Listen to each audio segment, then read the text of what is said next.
right. We are back. It is the Panda of Pandemonium. We got Rod in the building as well. We are back for season 4 of the Absolute Pandemonium Season. Podcast. Season 4. It has Yep. been that long, my guy. Has it Yeah, it been that has. long? Well, most good shows once they get to season 4, that's when they start getting really good. Hey, we about to continue the legacy then. That's what we gonna do. That's what we gonna do. So I hope everybody's been doing well. Hope your holiday season was good because I know mine was. Hope everybody else's was as well. But yeah, let's jump in. Rod, go ahead and hit us with that first topic. What was you talking about earlier? Okay, yeah. Before we were starting, I was just letting Panda know here. I've been on my One Piece grind since we've been off the air. I've been on the One Piece grind. I hit the infamous Whole Cake Island at this point. Hit that, but I'll give my ratings for the other series. Dressrosa, I'm gonna give that a solid 8 out of 10. Okay. Zoe, 7.5. And Okay. then I think I don't know. Did I start Punk Hazard before we finished the last season or not?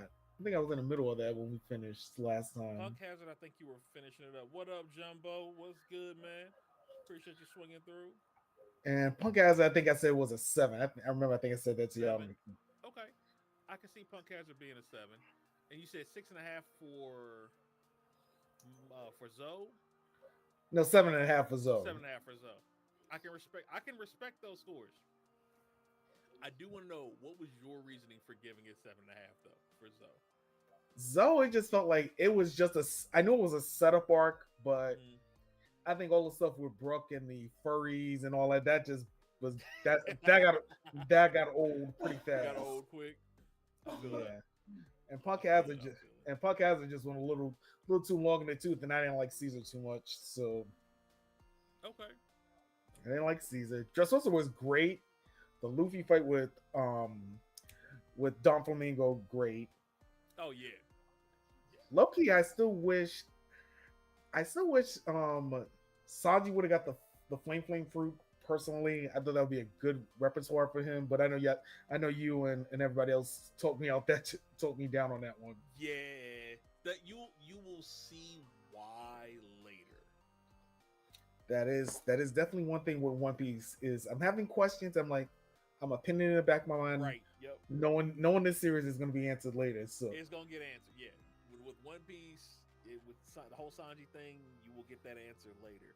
Um. but I can Speaking of definitely, which, but I the can answer definitely. that you'll get later, the Monster series, which Uh, was what was it? Ryoma, the dead swordsman that Zoro oh got control yeah, off of. yeah. That was his series of that samurai fighting monsters. I see. Okay, that makes So that sense. yeah, that series is about to come out um here soon. Let me double check when. But yeah, that's supposed to come out here soon. Okay, yeah, I think I remember hearing about that. And then what I was telling you before we were airing, like I see why people respect Sanji leaving more than Usopp, and I see why Usopp got the shit he did. I get it now. I Oh yeah, totally. yeah, indubitably. Like there's a whole different reason behind all of that. Whole different Yeah. reason. But I'm gonna tell you what the comparison I got when I was watching the movie, and Uh-huh. it was The Wire. And you know what character I was thinking of? I'm thinking about this remind me of The Wire, and I'm like, why does it keep reminding me of The Wire? And then I saw the end of the fight and what he did. I'm like, you remember the fourth season of The Wire with the kids? Oh Then you know which yeah, kid I'm talking about. You know which kid yeah. I forget the name, but yes. I think his name was Naaman, if I'm not mistaken. Naaman, the one where his family wanted him to do the drug game, Uh and huh. he didn't have the heart for it. I'm like, oh my god, this is Sanji. Right. No. That makes sense. Here we go. Monsters. When's it supposed to come out? Because I know it was a one shot that he did before. Right. I think it was a one shot he did before One Piece. Yep. Oh, it already started. Oh, that's cool. I hope it's doing numbers. That's good. Yeah, it looks like it was made available the 21st on Netflix. I have not seen it. I haven't been on Netflix in the last week though, so Yeah. I mean, I haven't been on Netflix more for documentaries. We've been watching. Me and the fiance have been watching a lot of Korean shows like Devil's Plan. We finished up the Squid Game reality show, which is pretty good actually. And then yeah, that's still on Netflix.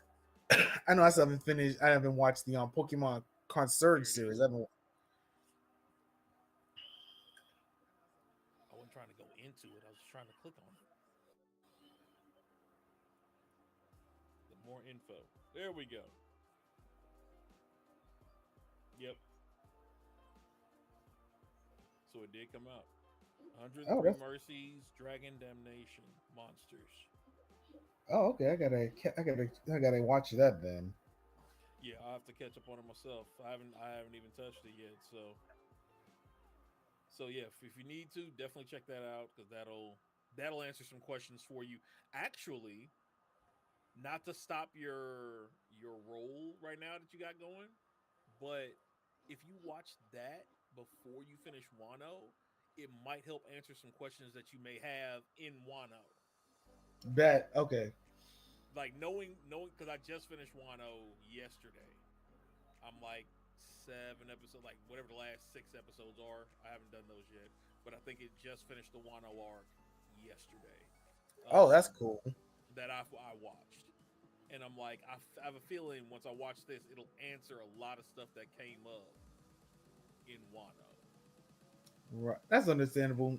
I mean, Yeah. older is like something I remember my one of my high school English teachers was talking about foreshadowing. Like if you can do foreshadowing well, you can write a great story. And one of these days, I'm going to message her and say I've been reading One Piece, and I remember your lessons about us with literary devices.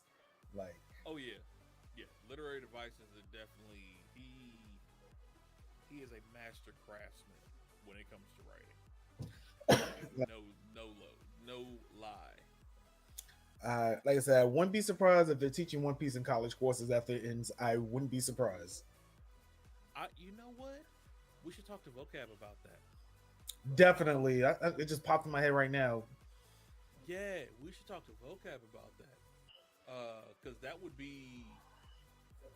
be a heck yeah, that'd be a heck of a class.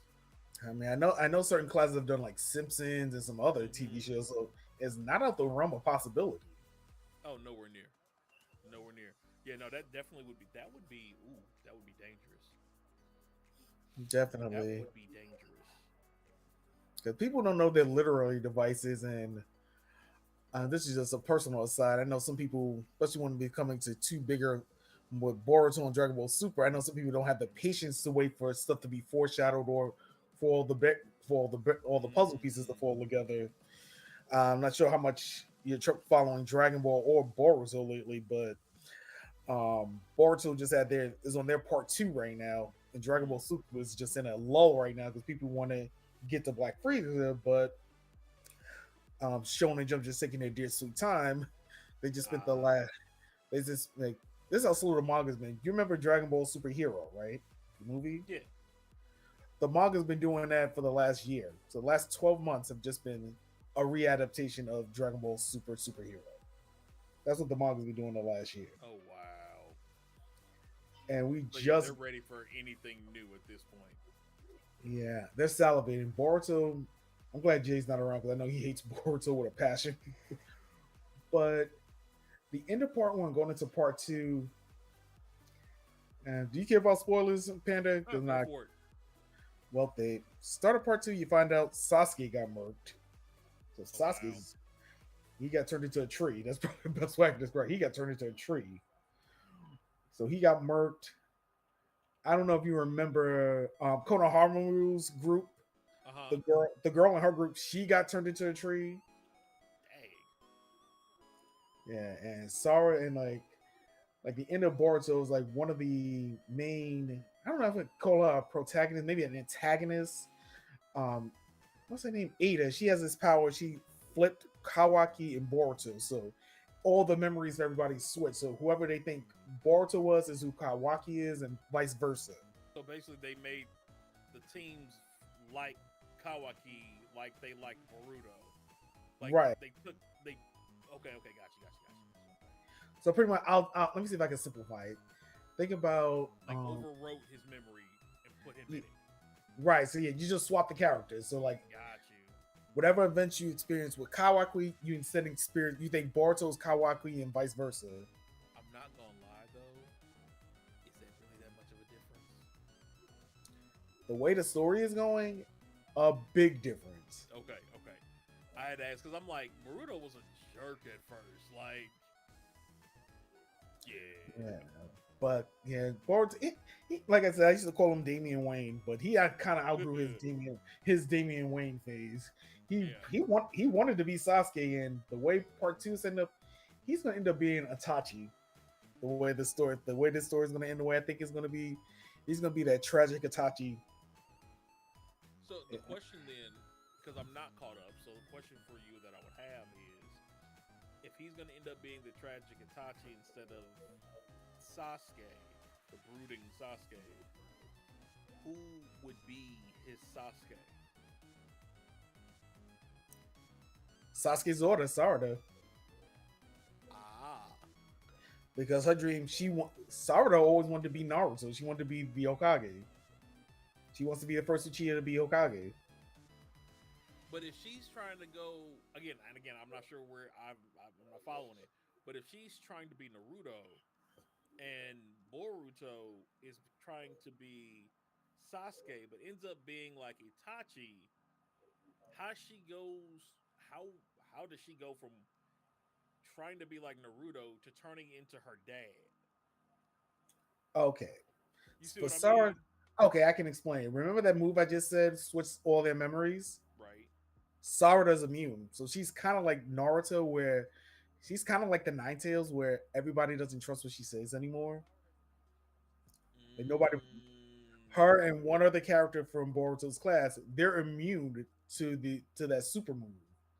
They don't know why they're immune to the super move. And at the end of Boruto, this was a big controversy when it came out, but towards the end of Boruto Naruto Next Generation, Sarada unlocked the Mangekyo. She unlocked it at the last chapter. Who'd she kill?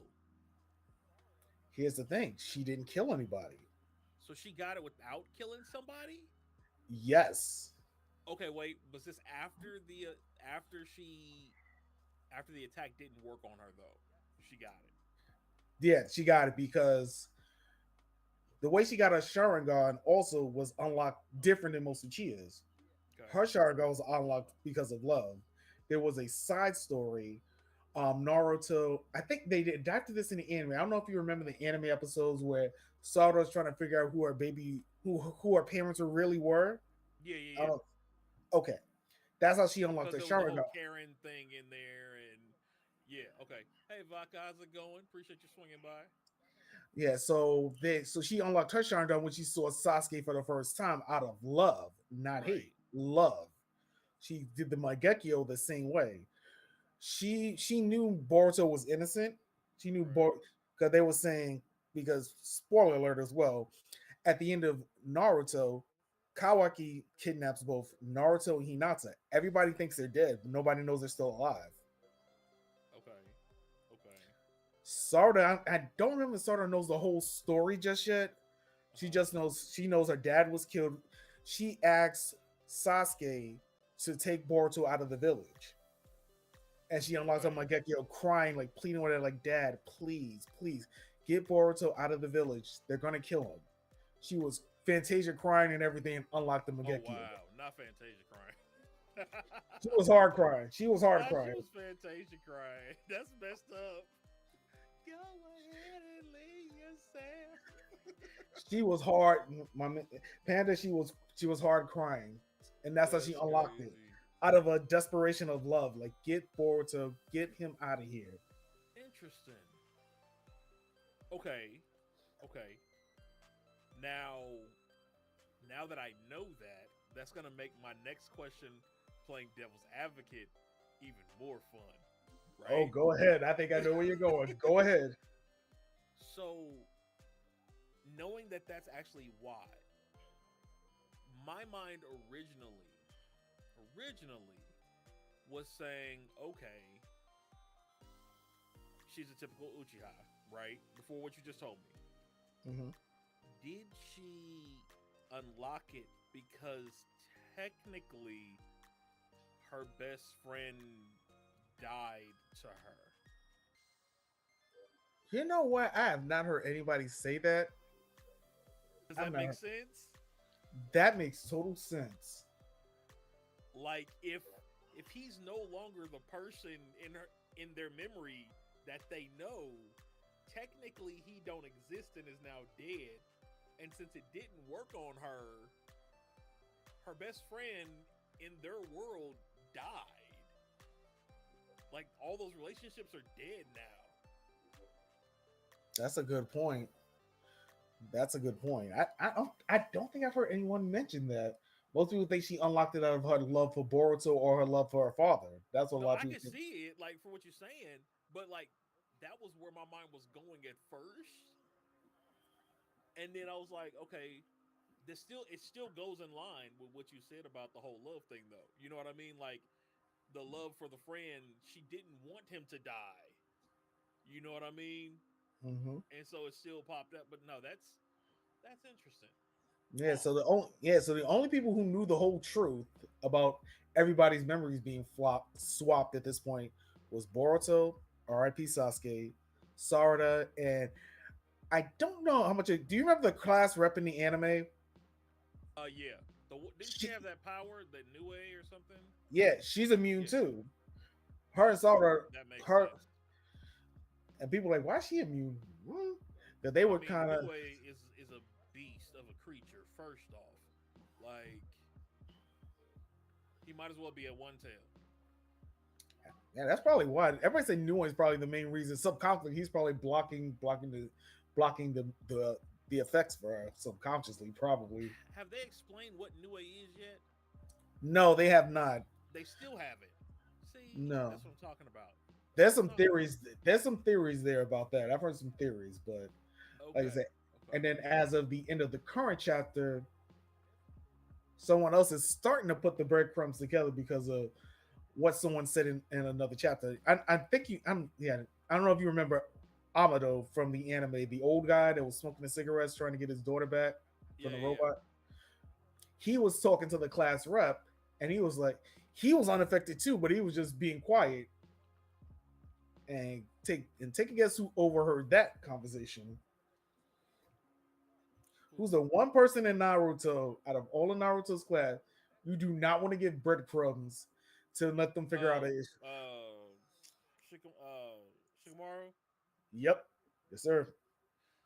Yeah, you don't let that man know. If you don't want something found out, you don't let him learn nothing. He better not sniff, he better not breathe, you better not whisper it on the wind, because he gonna figure it out. Yeah, they've been trying to make him Hokage. He's not accepted the title yet. They want him to be the 8th Hokage. He's being like Danzo was when Tsunade almost got killed in the pain arc. He's kind of just holding the fort down. And the village elders, you remember those super old people? They're still alive. For some reason, them still alive? Yeah, them old advisors are still alive. I don't know how. I don't know. They should be murdered. Puppets at this point. Old girl is a puppet herself at this point. I don't care. Like, I remember a comment I was reading on a YouTube. Just I was like, if anything, Sasuke should have had the right to murk both of them. And I'm like, you know what? I get it. Yeah, I'm not mad at it. Definitely not mad at it. I would have given him the 2 kills. I would have given it to him. I'd have given it to him. He's like, look, here's a freebie. Go for it. I mean, because they did advise Danzo to carry out what he did with the Uchiha massacre. I mean, that's a tit for tat. I can dig it. And then just getting back to Dragon Ball real quick. Mm-hmm. Like they're in, like I said, they've been doing the superhero arc in the manga. We got the video game coming out next. We got Sparking Zero coming out, I think next year. And then we got Diamond. Damn, that's how long we have not been podcasting. We didn't even talk about that yet either. Did you see the trailer for Dragon Ball Daima? think I did. Let me pull it up. Okay. Give me a moment. Go ahead and keep talking while I do it. But Okay, yeah, it's an interesting premise. I know some people are like, oh, they're trying to redo Dragon Ball GT because of the premise, but now, okay, I heard that they finally made GT canon due to something. Is that true? it was a little bit true. They're kind of acknowledging GT exists as his own thing, as his own. I guess you want to say timeline. Yes, it's his own timeline, if you want to call it Okay. that. Because yeah, from what I heard, they said that whatever happened caused um caused GT to be canon, which allows us to now bring in Majin and SSJ 4, which pause right here is exactly what I was talking about. Mm-hmm. Yeah, people. I like the animation Anime style. when I it do premieres in like the that. fall of I'll admit that. I do 2024, like the and there animation are a lot of style. It is pretty expectations to cool. meet and mysteries to This right resolve here. around it. A big So question mark for a lot of the fans remember is we talked definitely the about this following. before, Will right? Daima introduce We Super were Saiyan talking 4 as a about canon transformation? There's still a lot we don't know. hold up, let me turn this down. We were talking about SSJ4 and the order of operation of evolutions of Goku, and you know what I'm saying, his abilities and stuff, right? Right. Um I still say, and I don't know if you agree with me or not on this, I still say Ultra Ego should have went to Gohan. Now, I'm gonna sidetrack real quick and I'm gonna jump back. I also Okay. heard some people mumbling and groaning about the fact that it became quote unquote canon now, even though it's always been canon. It became quote unquote canon that Gohan is the strongest Saiyan. Okay, I can clarify that. Toriyama himself stated that in an interview. Okay, okay. So Toriyama said Gohan is the strongest. For anybody, and I'm looking directly at the camera for anybody in the audience. If you want smoke about how Gohan has always been the strongest, come find me. I will personally guide you on that lesson. Okay? Now, back to us. Or just check out Geek the 101's channel for that. Right. Like but I personally have no problem giving you that lesson. Like Goku himself, if it my thing is the fact that it took Toriyama to say it for people to believe it is still astounding to me, right? Because Goku, before the Tournament of Power, trained with who? Who did he train with? He trained with Whis for a little. He trained with Whis. Then he did a test run with Krillin and a test run with Gohan. Krillin, a human, kept up with him in God mode. Kept up. Now, he wasn't beating him by any means, but he definitely kept up, right? Krillin had that dog in him to use Yeah, that old thing. right. Krillin has always had that dog in him, right? So now I do believe that Goku went easy. My mic is low. My bad. Thank you so much, man. Appreciate that. Oh yeah, it is lower than yours. Sorry. Oh, all right. Thank you. Um, but yeah, like it's always been known that Goku and Krillin are aces. Day one, right? They couldn't True. stand each other at first, but they aces, right? Tournament of Power comes. He's like, "Yo, I'm not going in this thing without my homeboy." That was basically what he did. He said, "I know you're not fighting no more. I know you a cop. I know you got family, but I'm not going into this without you, fam." And Krillin was like, "Look, I can't keep up no more. Like, I'm not, you know what I mean? Like, that's how Krillin did it." Krillin, like, I'm And not in the game no more. right, Like, I'm I'm not. not in the game, fam. Like, you can't, don't do me like that, coach. And he was like, "Nah, you can still keep up. Like, don't worry about it." So they go heads up. He keeps up with him in God mode. He pushes him to God mode first, and then Goku backed off the gas. Personal opinion. True. You know, I can see that. I can see personal that. opinion. Because he didn't want to hurt Krillin. He ain't trying to, especially I'm trying to take you with me. I'm not trying to put you down. Like, I know a lot of people had problems with Krillin being in the Tournament of Power. I had no issues with that. None. Same with Master Roshi. He had 200 years of experience. You give me 200 years of experience. I mean, if you watch sports, experience will. Roshi has almost 20 years of martial arts experience. Yeah. He'll do something. He'll do, especially if you read somebody's the going out. Right, he's gonna take somebody with him, even if it's just one. He taking somebody with him. That man put down, what was it, 3-4 people? Yep. Yeah. So, yeah, anybody who complains about Roshi, the old man is doing more numbers than any other human outside of Krillin. True.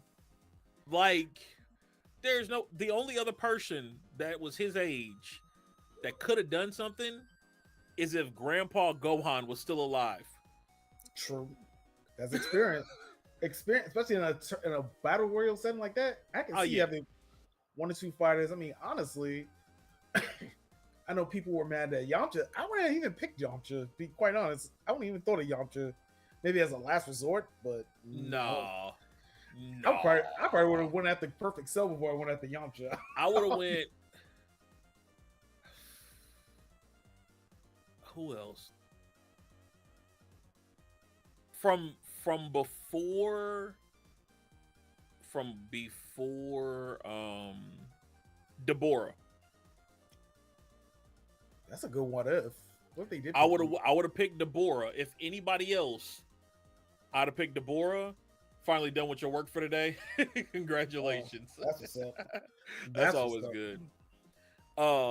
Deborah, because he was just another monster, like completely. Or Oob. True. But I think they didn't pick Oob for the same reason they didn't pick Goten and Trunks. They were just too green for a tournament like that. I get that. I respect it. I'm just saying, if we couldn't get who we got, and I needed to pick somebody else, it would have been one of them. Sure, Yamcha would have been like, okay, we need 10. He's just here to just even out the numbers. He's a number. He's a body. But back to what we were talking about with Gohan. So we got Krillin, right? And then after he spars with Krillin before Tournament Power, he spars with his son. His words, if I'm not mistaken, verbatim were, "You know what? I always forget that my best opponent has always been my son." He has said that. He has said that countless times. Countless times. And I'm like, he went God mode. And Gohan went, I forget what it's called when he does Mystic mode. Yeah. And they're going head to head. The only reason Gohan lost in the practice match was because he had just recently started retraining like 3 weeks ago with Piccolo. So you're telling me my man can put everything down and hit the books for 10 years with light training interspersed, right? Come back, knock around for 3 weeks, and you're beating gods that gods of destruction. Run that by me again? It's something Vegeta, me being a Vegeta fan, I always remember a lot of stuff Vegeta says. And low-key, I think he's always been disappointed Gohan never reached his full potential. He's always nagged at him. I'm sure he's hot. He's nagging. Because he said it counts like, your boy, if he has that potential, but he just does not, like, you can hear Vegeta's frustration, even if the dub is like, your son has that potential, but he's not a full-blooded Saiyan like us. He doesn't have that instinct to fight. Yeah. That was one thing I was hoping to turn around power. We get like a Vegeta Gohan moment where Vegeta actually starts to respect Gohan's power. Like, I see. You know what I would love to see is Gohan get trained under Vegeta. That's probably what's been needed this entire time. Honestly, If we get a Vegeta training Gohan arc, it's over. But I wouldn't be surprised. I mean, even in the manga, Vegeta's starting to train Broly. They're training Broly. Right, I saw that. That's what I'm like. Yeah. Because I know people want to get the Go ahead. I was gonna say people want Black Frieza, but Black Frieza is gonna be the problem. You're gonna need as many bodies and we're gonna need everybody. People. Like I said, I wouldn't be surprised if we get Ghost in the Truck to Super Saiyan 2. But my thing is, I'll throw this out there right now. Black Frieza is making me think, and I think this is where Shueisha, Shonen Jump, and everybody's scared to do. Do you want to put Black Frieza before the end of Z, or do you want to go past the end of Z and then do Black Frieza? That's what I think they're at right now. Because honestly, if you know the end of Z, them fighting Black Frieza will make no sense at this point. You almost have to go past the end of Z, because then they're going to need one more body. Ooh. So, okay, see, because we're opening up 15 cans of worms right now. So let's finish can 1 before we jump to can 2. Right. So right. the SSJ 4 transformation, because we're talking about GT becoming canon. The SSJ 4 transformation, it makes more sense because Goku is a primal fighter. He's an instinctual fighter, right? So going 1, 2, 3 into that more animalistic 4 made sense, because he has to go Golden Uzuru. He goes 3 Uzuru, 3 Golden Uzuru, 4. Right. Golden 4. God mode 4. You see what I'm saying? Right. I could see a blue-haired SS4 God mode. You see what I mean? Like a full blue-haired body monkey. And then him going Ultra Ego after that. He's turning into a freaking gorilla. What is Uzuru if not straight pure egotism? True. You know what I'm saying? So that, personally, I think that was the route he should have took. Him and Vegeta should have took. But Gohan, again, I believe he said this verbatim. He says, I do not want to take the traditional route of a Saiyan. I'm going to find my own way. He did not like the fact, that whole Uzuru thing. Like, I think it scarred him as a kid. Mm-hmm. You know what I mean? I think that scarred him. So he was like, I don't want to do it. That's why he trained with the Kais. Because he wanted to unlock his potential another way without doing it through aggression. True. So it would make sense for him to go through the mystic arts, because he already had that white glow, into Ultra Instinct. I can see that. Like, we don't know what Gohan's going to do even in the manga. Mm-hmm. Because the way they're going, Vegeta's training with Beerus, that's how he got Ultra Ego. Goku, they're trying to make it more like you have to train with the God of Destruction to get Ultra Ego, or that form, where you have to train with an angel more to unlock Ultra Instinct. Honestly, my honest opinion, they should have kept Ultra Instinct as a fluke, but that's another conversation for another day. But yeah. I see what you're saying. But if you want to make Ultra Instinct like the angelic form, or like a style, or like a rite of passage for you. Like, there's one thing, the manga, I'll bring up the manga a little bit. I hate to bring the manga up again, but when they did the Tournament of Power, we were just talking about Roshi a few moments ago. They were saying Roshi kind of could do the steps of Ultra Instinct, but they were saying because he's so battle experienced, he knows how to move instinctually, dodging punches, dodging defense. Like, they were kind of hinting like Master Roshi probably with the right training could unlock Ultra Ego. I mean, not Ultra Instinct. Ultra Instinct. Instinct, right? But with enough experience through your body, it's like anything you can do naturally. That's what Ultra Instinct, the true essence of Ultra Instinct, is just moving without thinking. Like, your body can just move on its own, no matter what you do. Right. And then the whole beast mode with Gohan, that would have made sense after Ultra Instinct. Right. You know what I mean? Like they've got the pieces. I just feel like they jumbled them up, Like the puzzle. This is what happened when you have too many cooks in the kitchen. bruh. This, Bruh. like I said, I'd rather have Voqab and Jay on this to talk about this. But when Dragon Ball and Boruto together, they're both are suffering the same problem, but for different reasons. Uh-huh. But that's enough. We need Voqab and Jay. We need 4 people to take that one. No But worries, if you're creative, you get why. Just like we were talking about Oda with foreshadowing, if you're creative or you paid attention in English class, you get what they're trying to do. Like I said, the more I watch One Piece, the more I see why it got popular. I can see why. I know I've been watching TikToks, YouTubers, people like, oh, I can't get into One Piece, but it's like, I thought people liked it because of the journey or the ride, but I see it's a different thing. Because my thing is, for a franchise to still be going since 1999, you're doing something right. Oh yeah, yeah.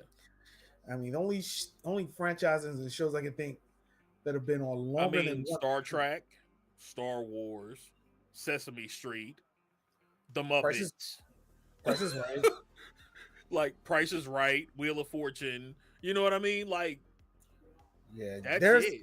They're knocking on that door, and oh yeah, they're knocking on the door. I mean, if it hasn't done it this year, I think sometime this year, I think One Piece is supposed to surpass Batman as the most made money from a franchise in comic form. Oh wow! Now that should tell you the staying power of One Piece. That tells you something. Batman, freaking Batman.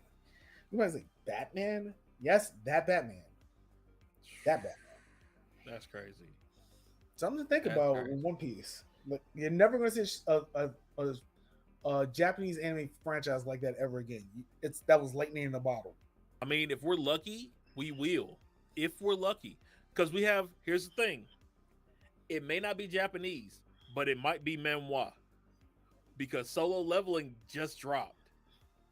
If you all haven't caught it yet, I think it's on episode 3 right now. So episode 3 just dropped this week. Yeah, I think it just dropped. Just dropped. Have you seen it at all? I saw the first 2 episodes. It was interesting. I think I understand more nuance if an English dub was out. That's probably a couple of months away, but I'm gonna still watch it sub. Okay. So yeah, I've only watched the first 2 as well, but I also read a little bit of it, and I've kind of kept an eye on it in general from a distance for the webtoon, because I wanted to wait. Like after I saw what it was, I stopped reading because I wanted to watch it get animated. Like, I understand that was the same way with Undead Alunk. I'm like, this will become an anime eventually. I think I was 15 chapters in. I was like, you know what? I'm gonna wait for the anime. Yeah, it's one of them situations. So the first 2 episodes, so they took one thing. Solo Leveling took a huge risk, right? And it shouldn't have been a risk. It shouldn't have been considered a risk. However, due to the current anime climate with original shows, if you think about it, most of the quote unquote not bigger shows people had a lot of they had a lot of hope for, they've been doing 1-hour intro, right, 45-minute intros. You know what I mean? Instead of dropping an actual regular 20-30 minute show and then dropping another one the next week, right? They've been trying to give people that build up, that roller coaster in that first hour, all on one episode. You know, Oshinoko did that. By the way, if you have not watched that amazing show, Oshinoko is crazy. Do you remember what I'm talking about with that?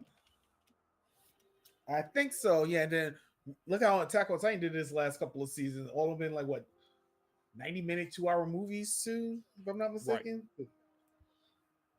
Yeah, this is Oshinoko. Just in case if you haven't seen it, great show. This is the main character of it. Just so if you've seen this character, you know the show, right? But they did that too. They did like a 1-hour show, and it blew it blew my mind. Like, it was a great first show, right? The intrigue, the suspense, the cuteness, the whole nine, like all of it was in there. This was one of the best parts, bro. The babies, it was in there getting it. Oh yeah, I think everybody. Yeah, I had to sit down and rewatch that because I know I was like half asleep watching it, but I was like, "Oh, this is good. This has potential." But like that first 2 episodes, they wrapped it into one, and a lot of shows have been doing that lately, right? Wrapping it that 1 hour thing. Solo Leveling said, "No, we're gonna give you one episode, and then we're gonna give you another episode," because a lot of people were dogging the show after the first episode and how it ended. They're like, "Oh, y'all were hyping this up. This is kind of weak for this master, manga y'all talking about," not realizing that was the slow burn to what happened in episode 2. That's people are not as patient as it once was. They not, and I think it's good that we're starting to branch. Mainstream is starting to branch away from just anime and manga, like in the Japanese sense, and they're starting to lean more into the Korean, you know what I mean, the manhwa and the Chinese mangas and stuff like that, because the styles are a little bit different, but they also tilt back to the old ways of anime, right? Like it's starting to cycle back around. Yeah, but you know how they say everything comes back into style eventually. I mean, Oh yeah, definitely. I mean, there's so many people watching Korean. Like I said, I've been watching Korean shows on Netflix lately. Just that's different. K-dramas are the truth. I keep hearing it. I keep hearing that. I've seen a couple. Yeah, just like they're cool. Like even I don't know if you ever deep dive into this. Like some of the African shows on Netflix too. Like some of them. Oh yeah. Like those are good too. Like that one. Yeah, I forget the name of it, but the main female actress passed away, so they stopped doing it. I think it was like Christmas something. I forget the exact show. But she was like the main character. Like the family always gather around Christmas. There's always some drama or shenanigans around Christmas. I can't remember the name of the show, but the lead actress, she passed away from cancer, so that's why they stopped doing the show. That sucks. Yeah, they just couldn't finish it, and I can respect that. Like if someone passes on, like either write their character or just stop the show. I can totally respect it. Yeah, until you find a way to get around it, or something like that to work the story around it. So yeah, it's sad, but sometimes the show must go on and sometimes the show must stop. You gotta. That's true, and that's the thing. Like you said, that second part is key. You know what I mean? If the show has to stop to show reverence, then the show has to stop. It's not about the money. It is about the money, but it's not about the money. You know what I mean? Like the respect for the individual and the work that they put into it is enough. You know what I mean? Sometimes that's all that's needed. It kind of honestly, that kind of goes back into the whole Chadwick Boseman thing, right? Oh with yeah, T'Challa and Black Panther and how they planned on doing that. Luckily, they were smart enough to lean on the history that was already there. I'll put it that way. That's always a good way to go.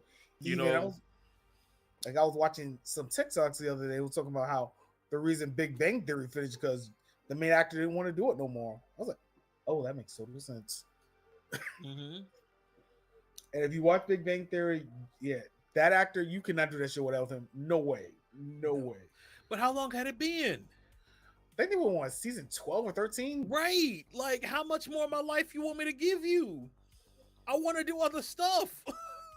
You get burned out. That's why, what's his name left that 70s show in the last season. Uh-huh.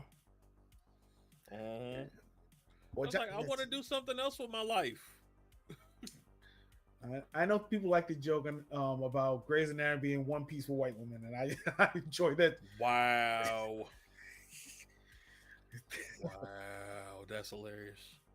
No, okay, Voqab, I'll tell you what I was just saying. You know the joke about Grey's Anatomy being One Piece for white women? We got Vo. Yo, y'all start talking. I'm going to get you in here in a second, bro. Give me 2 seconds.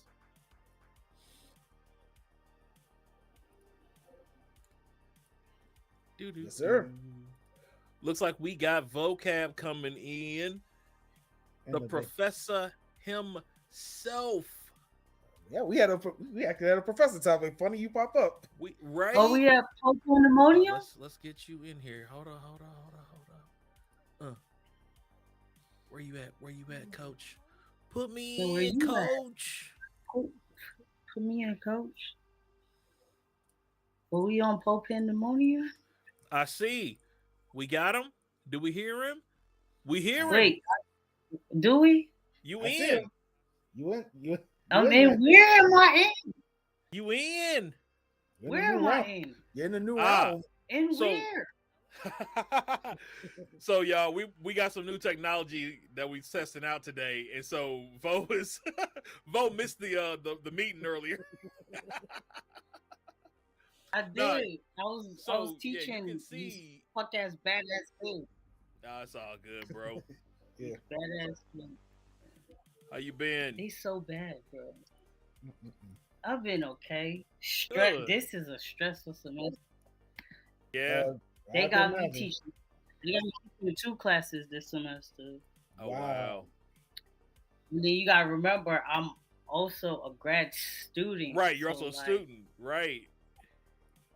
So this shit is fucking. It's stressful, bro. I was in the class.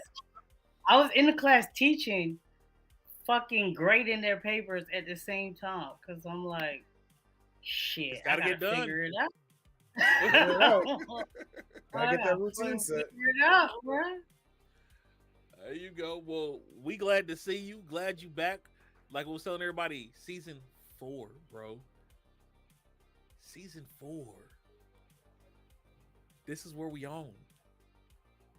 Craziness. Oh, is this season? Is this season 4? Why did I not know? Why did I not know? That's how busy he been. Man, been blessed and busy, as they say. Yo, that's what it. Yo, that's real. I've been blessed and busy. That's a shirt. Hey, that's a t-shirt. Man. So we was talking about and Rod brought it up. Rod, you want to give it to him?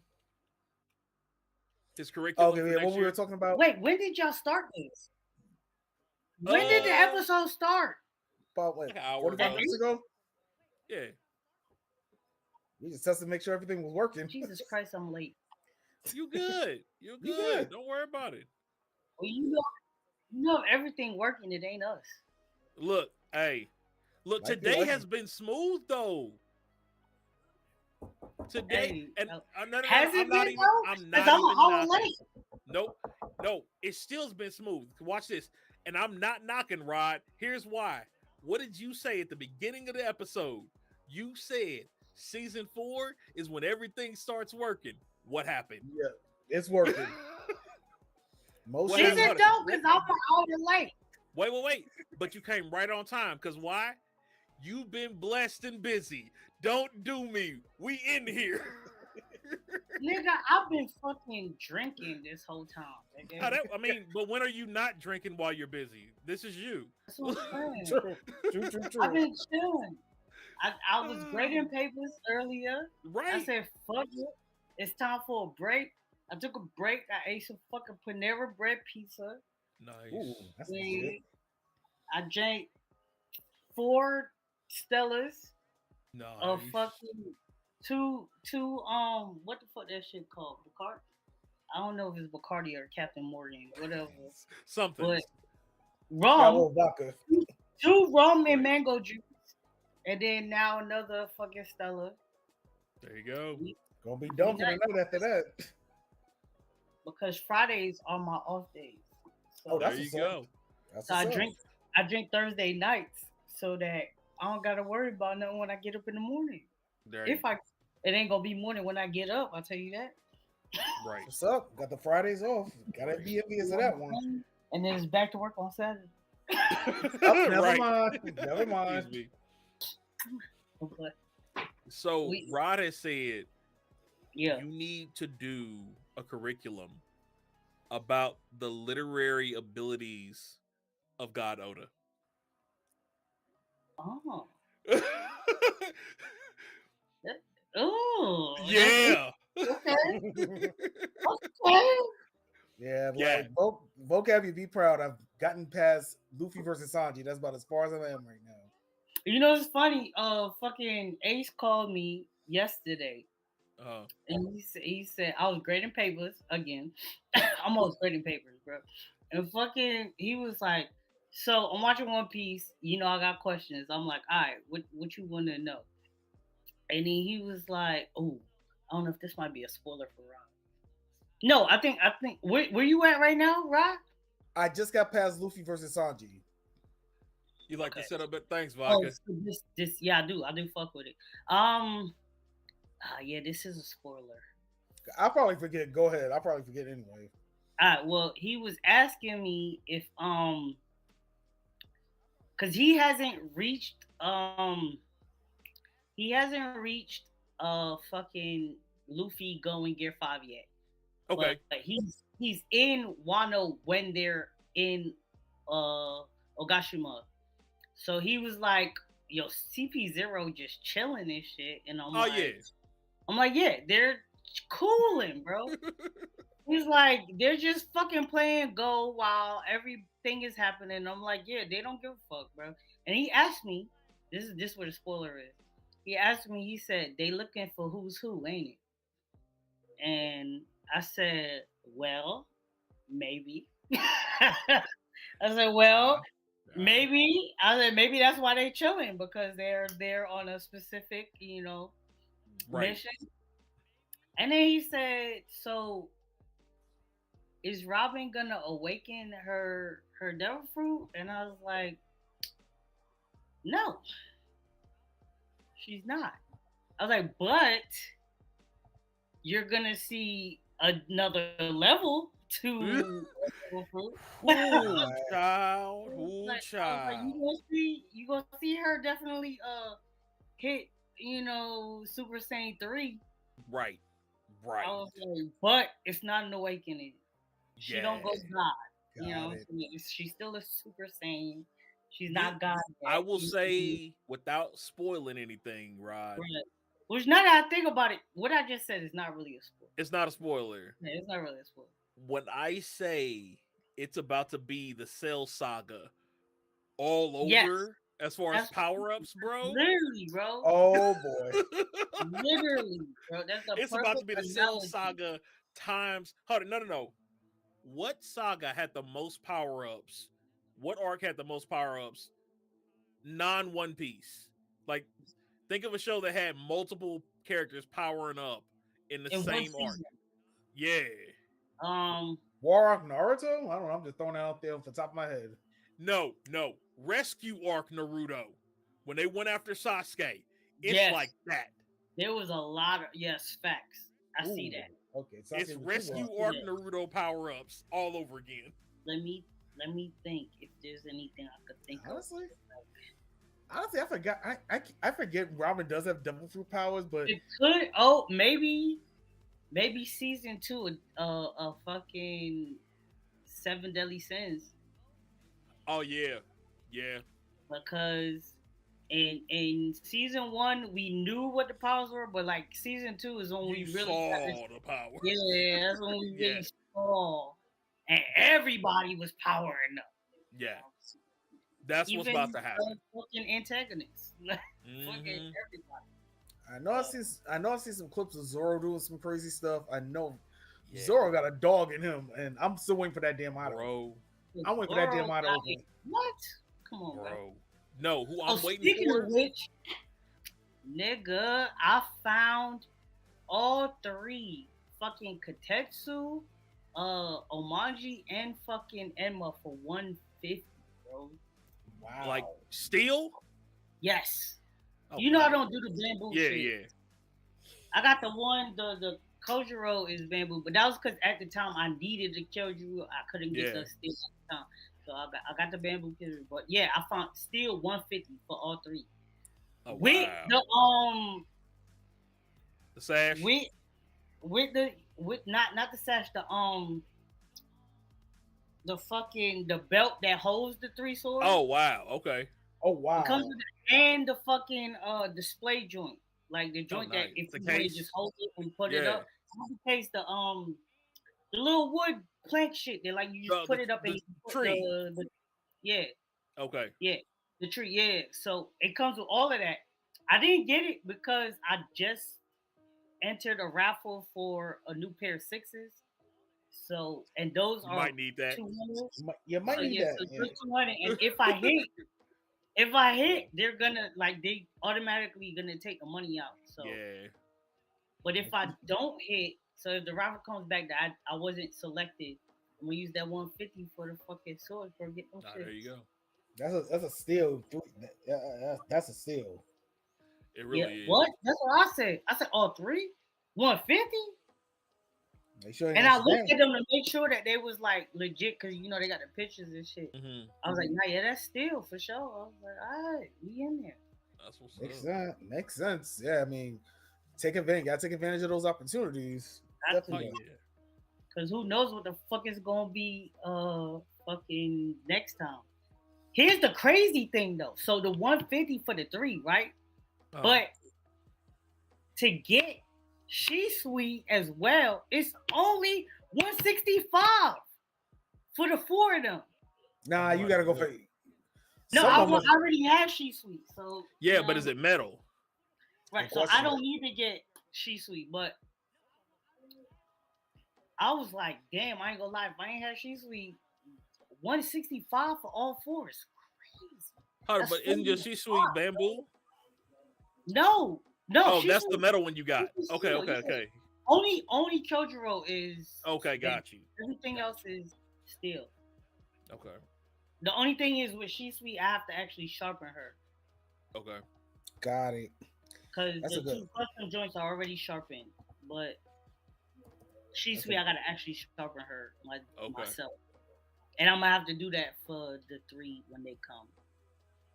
That's gonna be a process, bro. Yeah, I know, but I have the whetstone and a knife sharpener as well. So. Okay. Oh, that's good. Yeah, that's a steal nonetheless. You got to take advantage. Like, yeah, definitely. Yeah, like when I saw that. Someone just told me earlier today. I was in class grading papers while they was doing group work, and I was like, let me just look. It's been a while since I looked for a sword, and niggas know I'm the sword nigga. So I was like, let me see what's up. I said, oh, you lying? 150? 150, that shit was $149.99. I said, I put it on the wish list. That way, if the kicks don't hit, all I gotta do is press a button. Right. There you go. That's how you do it. That's it. That's what's up. Gotta take advantage. Like this is so funny because I literally just talked to Jay about this. I was like, bro, we ain't fucking been live since like Thanksgiving. Yeah. So when the fuck are we coming back, bro? They gonna leave us. I said our fans are gonna fucking leave us, bro. We here. Like I was telling Panda at the beginning, like the last time we podcast Voqab, I was still doing Punk Hazard. I'm all the way at Whole Cake Island. That should tell you how long we've been going. That's what I'm saying, bro. That's a whole fucking 3 arcs. We took what happened was we took a strategic break for the holiday season. Strategic? Mm-hmm. Strategic. Was it strategic? It was strategic. Okay. But now that you're here, I'm here. I guess we might as well get deep into it. Cough. So, do y'all? I'm gonna give you an option. We can do Palworld, or we can do Steamboat Willie. Ooh, I forgot about that one. Or we can do WWE and the new Netflix phasing out their basic plan. I say Netflix. Netflix. All right. Wait, hold on. Actually, because now we're in the damn near the end of January, we got my segment. It's a new season of anime. You know, every season I add shit. This is Let's true. talk This about is it. true. All right. Are you game for that, So- Rod? I'm game for that. Let's go. Let's roll. Right, so I'm not on everything. I chose what I wanted to choose, but this is Okay. what Voqab is on for the new drops of January. So we got solo leveling. If you ain't read the manga, jump on the anime. I'm not gonna lie, I fucking love it because and y'all know because y'all watch anime and y'all read manga. This is one of the few that has stuck frame by frame. I'm talking about so there's only 3 episodes out, but literally the 3 episodes that are out are exactly They how are it frame plays by in the frame manga. to the manga. Frame Oh, I by did not know that. frame. Yeah, they are. It is like they didn't skip nothing. They didn't fucking add nothing. It's exactly how you read it in the manga is exactly how it played out in the fucking anime. Then So we right got before you got on, I had mentioned this, and I was talking about how they gave us 2 episodes, right? yeah. Instead Yeah. of what everybody else has been doing and doing that whole 1 hour thing. Yeah. The fact that they broke it No, down, yeah, they actually yes, it was to their advantage, 100%. For sure. So I'm not gonna go into solo leveling because I feel like that's something that most people should that follow us should know about. Yeah. Next joint. Tales of Wedding Rings. Oh, I'm gonna avoid that. disclaimer, spoiler alert. That's for the grown folk. Yes, this That's is what I about to be a spoiler because I'm gonna break them down for you, the other ones, because all the other ones are not based on manga that I've read.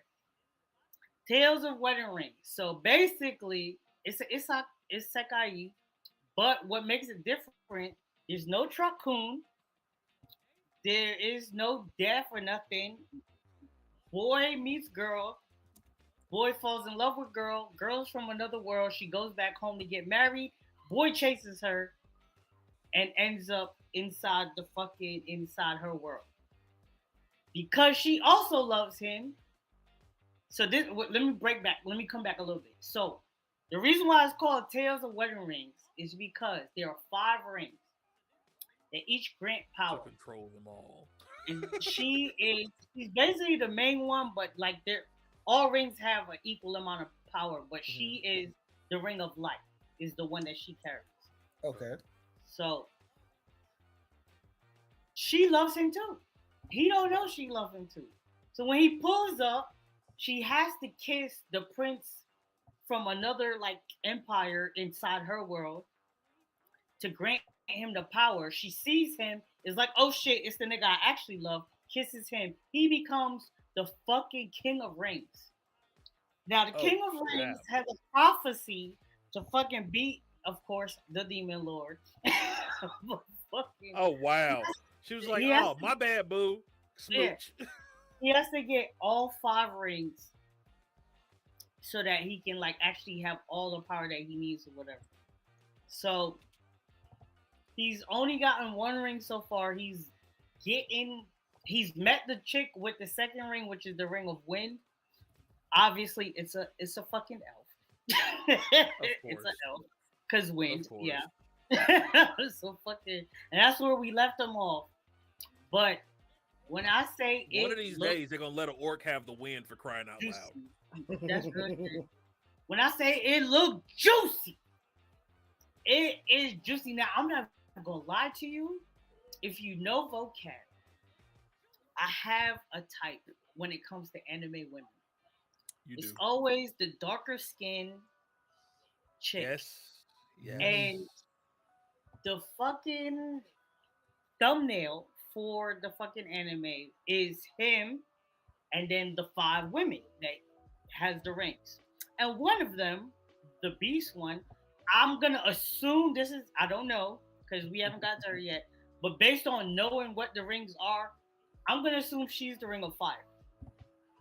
I saw her, I said, God damn, she's bad, and she got fox ears. Let me see what this is talking about. And then that's what got us to where we at now. Shit fire. As you all can see, she's right there. If you're looking at it, Oh, yeah, this if is you're her right watching here, this now, all the way to the right. yep, that's her. So So- that's her. Ah, I saw see. her. I said, Also, "Ooh, what's mature.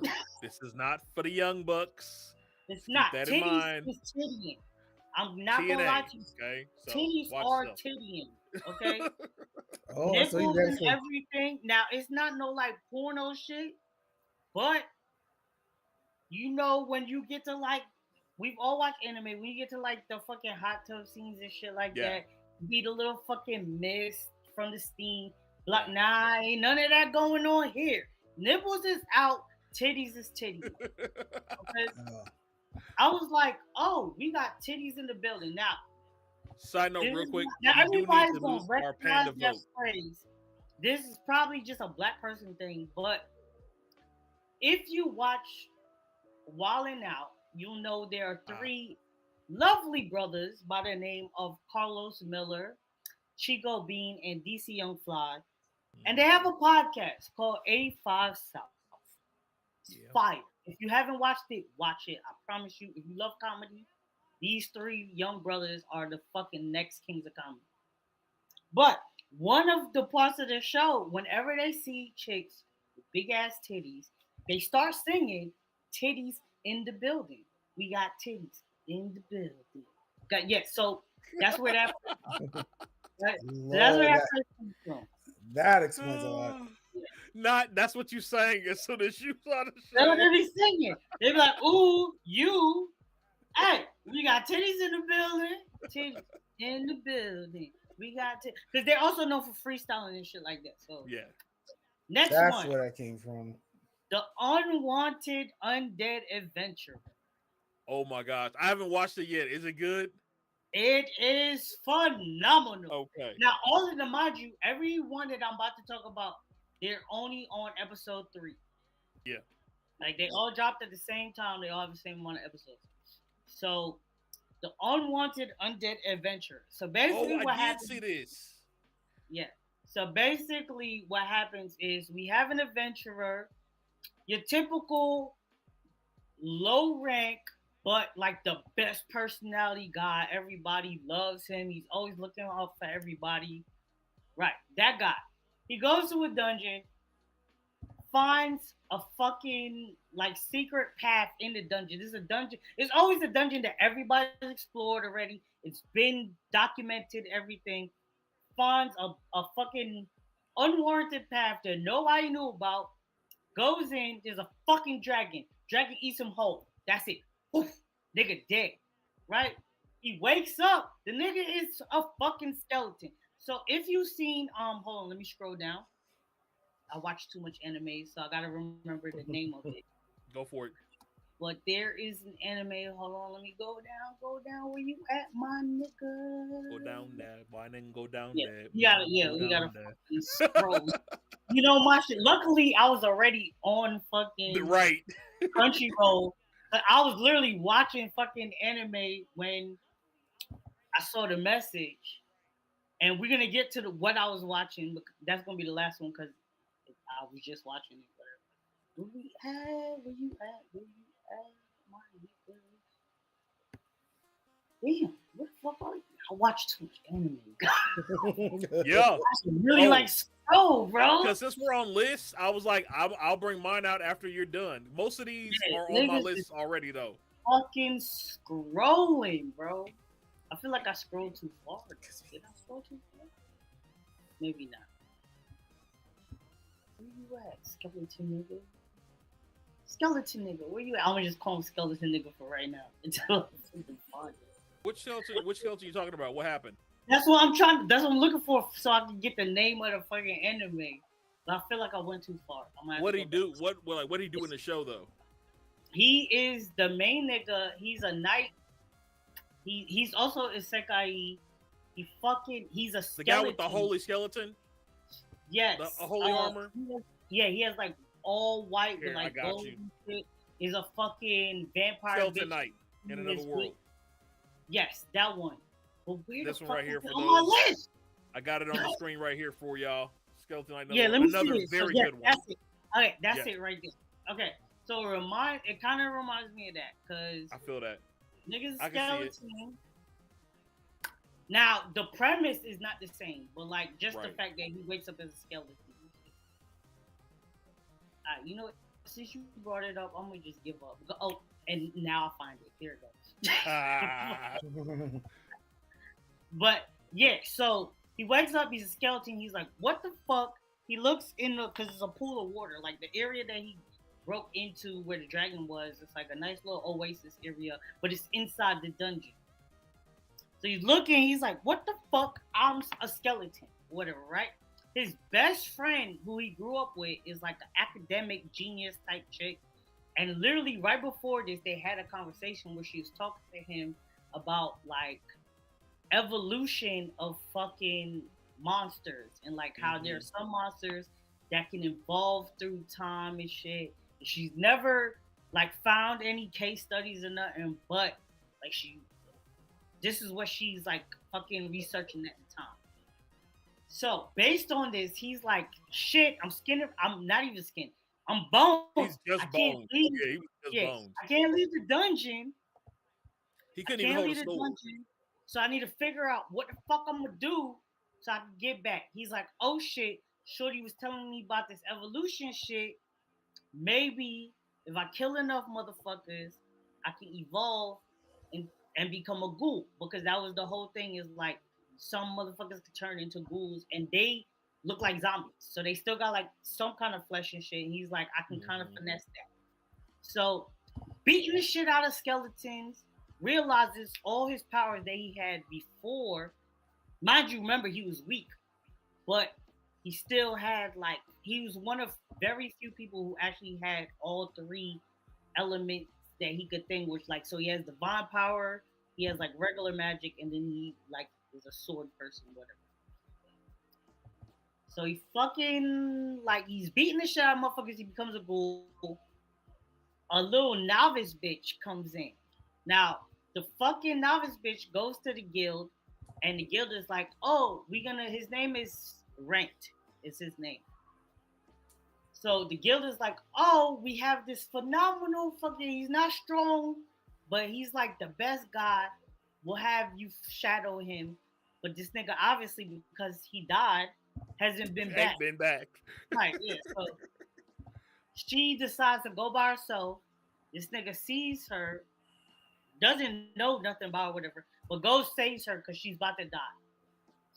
Saves her through like talking, whatever, which took him a whole episode to learn how to talk because he's a fucking dead man. Right. So fucking like, he had to like, literally, he's in the fucking labyrinth fucking practicing how to speak again and shit. So he talks to her barely, like just few words or whatever, but basically he gets her to fucking go buy him clothes to disguise himself so that he can fucking go back to the town and shit. Mind you, that's just 3 episodes in. Yeah, this is just 3 episodes. This right now, we're talking about like the second episode. Right. So he fucking like, she goes, brings it back. He's worried because he's like, she's not coming back. She comes back because she's thankful that like he saved her life and shit. Mm-hmm. Being thoughtful, she buys him a mask as well because she's like, you know, your face will be revealed. She buys him a mask. The mask ends up being cursed. He can't take the mask off. Yep. Oh Lord. Can't take the mask off. So last episode, they sneak inside. He, being the guy he is, as we discussed, like he has the greatest fucking personality. He's always looking out for people. He doesn't like causing trouble for nobody. So they get to the door and he's like, yo, if they find out that you were the undead nigga, you could get fucked up. I'm leaving. Like, go do your thing. She's like, no, I owe you my life. It's worth the risk. They get inside. A carriage passes by. He dips on her ass. And then you see him like in the fucking top of a building, and he's like, I'm sorry. But she can't hear him. She's looking for him. Raccoon, where are you? But he's like, I promise when I fix myself, I'll come back, apologize, whatever did that. He disappears. He goes to fix his sword, but he gives a little context clues because those are like close people to him. So he's like, yeah, I use all three powers, without saying who he is. So they figure out who he is. And then, I ain't gonna lie, this made me sad. So it's a husband and wife who run the like blacksmithing joint. And the wife is so sad. She's like, why didn't he just come to us? Are we not trustworthy? And then the husband is like, yeah, I felt so sad. And the husband's like, well, he gave us context clues, so he was telling us who he was without telling us. He'll come to us. He did it so they couldn't get in trouble. Right. You know what I'm saying? Exactly. That's why. So, and they figured that out. Like, well, the husband figured it out. He's like, it's him probably, like, he figures out, he's like, he probably cursed. And it's probably something crazy that he just didn't want to get us involved. But he did give us context clues. He literally says this. He's like, the husband's like, he gave us context clues. And then the wife is like, yeah, he told us that if we need to reach him, we could find him at the best friend's house. I can't remember her name, but the academic chick I was telling y'all about. He's like, if you need me, I'll be here. Right? Everybody knows that he's always with her. He's like, yeah, I use all three of the powers and shit. And the first time she doesn't realize, and because he says that first before he says the girl. And then so she's like, oh, there's only one other person I've ever met that has all three powers and shit. And then so when he says the girl, he's like, yeah, if you need me, this is where I'll be. She makes a smile. She doesn't say nothing, but you just see her smile, which lets you know that she realized it's the same person. Mm-hmm. And then that's when you get to the scene where the husband is talking to her and shit or whatever. So that's where we at right now. He just went back to the crib and they at the crib. Next one. I'm not gonna lie, boys. We got one. The wrong way to use healing magic. Oh no. Bro, no, let me do it. Let me do it. All right, go ahead. Take it away, Panda. Oh my gosh. Oh, let me pull it up first. Pull it up. This one, I don't think is on Crunchyroll. It is. As you know, it is on Crunchyroll. Is it? Yeah. Hold on. What's the name of it? It is. The wrong way to use healing magic. Right here. The wrong way to use healing magic. There. Now, whew. If you know me. Oh, Jay here. Wait. Get Jay in. Jay here? Yeah. See what I said about season 4? Uh-oh, it's over. It's over. I just heard him say, y'all gonna let me in here? What did I say about season 4? Right. Facts. Bro. We made it. We're here. Voltron is back. Voltron is back, nigga. Oh, shout out Jumbo. My bad. I ain't even see you was in there, my nigga. Yeah, he popped in earlier. Yo. Oh, yeah, I see the title now. Oh my god. All right, so Jay's go ahead, Jay, Panda. Go ahead. Was good. Yo. What's good? I'm glad that everybody's alive and kicking. I ain't seen y'all all year other than Vo. I'm trying to tell you. The Wolf of Pandemonium is in the building. Look at that mane. Look at that mane. Got his tent lost and everything. Look at it. How you been, bro? You good? You good? Man, I'm tired, bro. I feel that. Mm-hmm. I'm trying to get out this game and do this. I'm gonna give y'all my full attention. Oh no, you good? Take your time. Good. So, we going through my list right now of new anime. The wrong. And I got to one where Panda was like, "Let me get this one." Let me get this. And so Panda about to take for this one real quick. Go ahead, Panda. 2 for 1. So, anybody who knows me, I am notorious. If you've ever played D&D with me, if you've seen me do any type of sci-fi or fantasy, I am notorious for flipping powers on their head. That's facts. I am notorious for it. So, anytime you give me a healer, and we talked about this one day just in some offline stuff, I was like, yo, what if you took a healer and instead of healing people, he took their life. Now, this was before Redo Healer came out. If y'all remember, Yeah, we had that conversation. right. And then Redo Healer comes out right after it, right? Yeah. This one, if I were to have magic and I got stuck with healing magic, this is exactly, and I'm a big dude too, this is exactly how I would use it. The wrong way to use healing magic is basically this. So again, we're only a few episodes in, so we're going to give you a general synopsis of what's going on, just like Voqab just did. Number one, it isn't an isekai. So they come from another planet. They get brought over. No. This is one of those churches brought us over because they was needing some stuff. Yeah, and the summoning. It's a summoning. Trucksoon makes it better. Yeah, no It's truck. not Trucksoon, though. This is summoning. It's summoning. It was a summoning. Yeah, it's a The summoning. problem is, our protagonist Summoning jutsu. wasn't supposed to be summoned. Exactly. He just happened to be there with the two who were. So he comes over. They're like, "Oh yeah, those who get the mystic abilities, they're called. They get these powers. Blah blah blah." And he's like, "So I wasn't supposed to be here." Okay, great. They test him anyway to see what magic he has. As soon as they do, mum's the word. They rush him back to the king, and the king is like, "Get him out of here immediately." Immediately. So we thinking this dude got some like necromantic death magic, right? Nope. Now, mind you, they showed you that he touched the orb and it turned green. We all know green means two things: healing or wind. Or wind, exactly. It's That's it. one of the two. So, but we know the title, so we're like, all right. Well, we know the title, so we know what's going on. Right. So now, the lady, the big strong lady, for those looking at the screen right now, see the big chick right here with the green hair, the very stacked individual, the muscle mommy, as I call her. Oh, not the muscle mommy. Oh, nigga, she's a muscle mommy, nigga. She is a muscle mommy, 100%. Oh, Lord. She is also a healing magic user and the head of the recovery team on the battlefield. Oh no, she's Tsunade then, pretty much.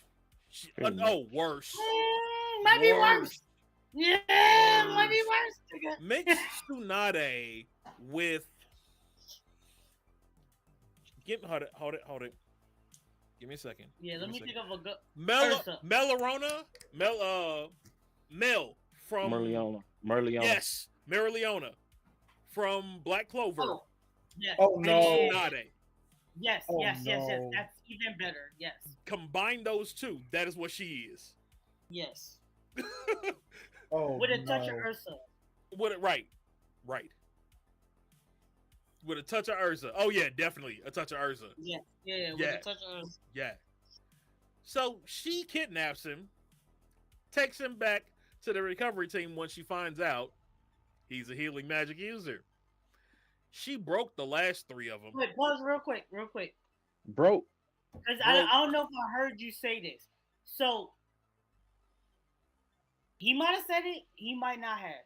But when they see that he had the green healing shit, literally the whole kingdom shut down. Yep. Get this nigga out of here. Because they already know Shorty is on it. It's coming for They're like, yo, where can we bring him? They're like, yo, just dump him in the town and for she now. was supposed to be off that day and come strolling into the king's room like, yo, king, what's cracking? He's shaking in his boots. Awesome. Why you leaving? She's leaving. They got her to go because they're like, oh, the heroes is in this room. She leaving. Just as she leaving, this nigga is like, so are y'all gonna tell me what this green shit mean? This bitch turned around. She turned like, say what? She said green? Kidnap, nigga. He coming with me. She grabs him as the king gives the order and jumps through the window. Now you know the king sits at the top. Mm-hmm. She jumped through the window and took off. Yeah, down. Now, the wrong way to use magic comes in this way. She then puts this man through P90X times 100. Turns around, puts him through Billy Blank's Thai bow. turns around, puts him through Meloriona's training in the lava pits. Turns around and puts him with Asta with something else. Turns around and puts him with Gon from Hunter x Hunter. Turns around, name every protagonist training arc. Is crazy. Every training arc she puts him through. The training is crazy. As he does it, though, she's healing his muscles to make him keep moving. No, he's healing himself. No, at first she did though, to get him until his power kicked in. She healed him the one time. She only healed him the one time. Right, but then his kicked in.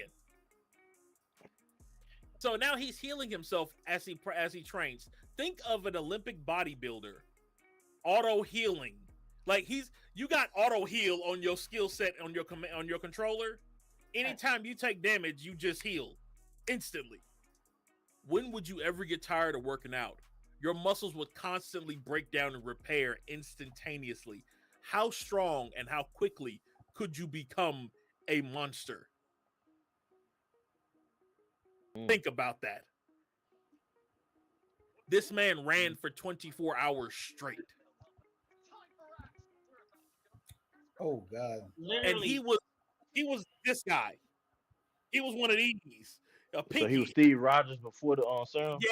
Yes. 100%. He was Steve before the serum. She turned him into Captain America. So she was his Captain Marvel, nah, I guess. She turned him into Hulk. She turned that thing into Asta. Yeah, Asta, 100%. With Hulk's regenerative ability. This is how bad it is. I'm sorry. I know I told you I'm gonna. No, go for it. This is how bad it is. So y'all know in Black Clover when Asta, like, as we get well, not Asta's always been like this. So I only gotta be like when we get there. Right. Asta is about his working out shit. So the other two heroes that like were actual heroes, they come visit him. This bitch got him fucking doing push-ups with two fucking big ass cinder blocks. Two of them with her on top of it. Not King Kai. Yes. And she King Kai him. This the part. Okay. This. Wow. What? So it's a nigga and a chick who are the two heroes, right? Mm-hmm. The nigga is the one that's all the way on the right, and then the ones that are supposed to be summoned. Right. These two here. Right. This is These him are the in the middle. Actual heroes. Hold on. Right. So I can't see. All I see is y'all. I don't see the picture. Oh, you can't see the picture? Oh, go. You gotta look up the actual stream for that one. Yeah, go on Twitch. See. Hold on. Give me a second. Sorry. I'm gonna switch over from my phone to my. You good? Take your time. Phone, but yeah. But keep going because I want this anime. I want to talk about. The dude is like super. Well, both of them are carrying, but we left one thing out, Panda. What? So Shorty, who is the hero, is a motherfucking Kunichi. Before you do it, before you jump in real life, in the real world, she was the Miss Prissy, top class student, she's the president of the, she's the president of like the perfect kid. But in reality, Voqab, she is a motherfucking. I want to use the right word because there's a couple words. She's an otaku, nigga. 100%, 100% otaku. Nigga, she been faking the funk the whole time. When the summoning comes, before they go, this nigga, the our protagonist says, "Do you think it's a summoning circle?" This bitch get hyped. Oh my god, do you think for real? Oh my, she really freaks out. Nigga, they get there. Everything that happens, she is spazzing. She bugging. Oh my god. She gets lightning magic. She's so like, oh my god. Oh my god, bro. So she's the girl Voqab. Yes. Yeah. Yes. No, because I'm not really an otaku though. I just it was like she was a whole different person. She's a Chunibu. A whole different person, what? bro. Yeah. So all right, so back to where I was at though. So they come visit him, and oh boy is like, damn, do you train this hard every day? And this nigga said to him, "Oh, this was with a light straight work." face, he said, "Nah, today was actually a light day." This is light work. Now, mind you, remember what I said? This nigga had 2 tons and her on his back doing push and was talking trash to her. This nigga said, "Oh no, actually today's a light day."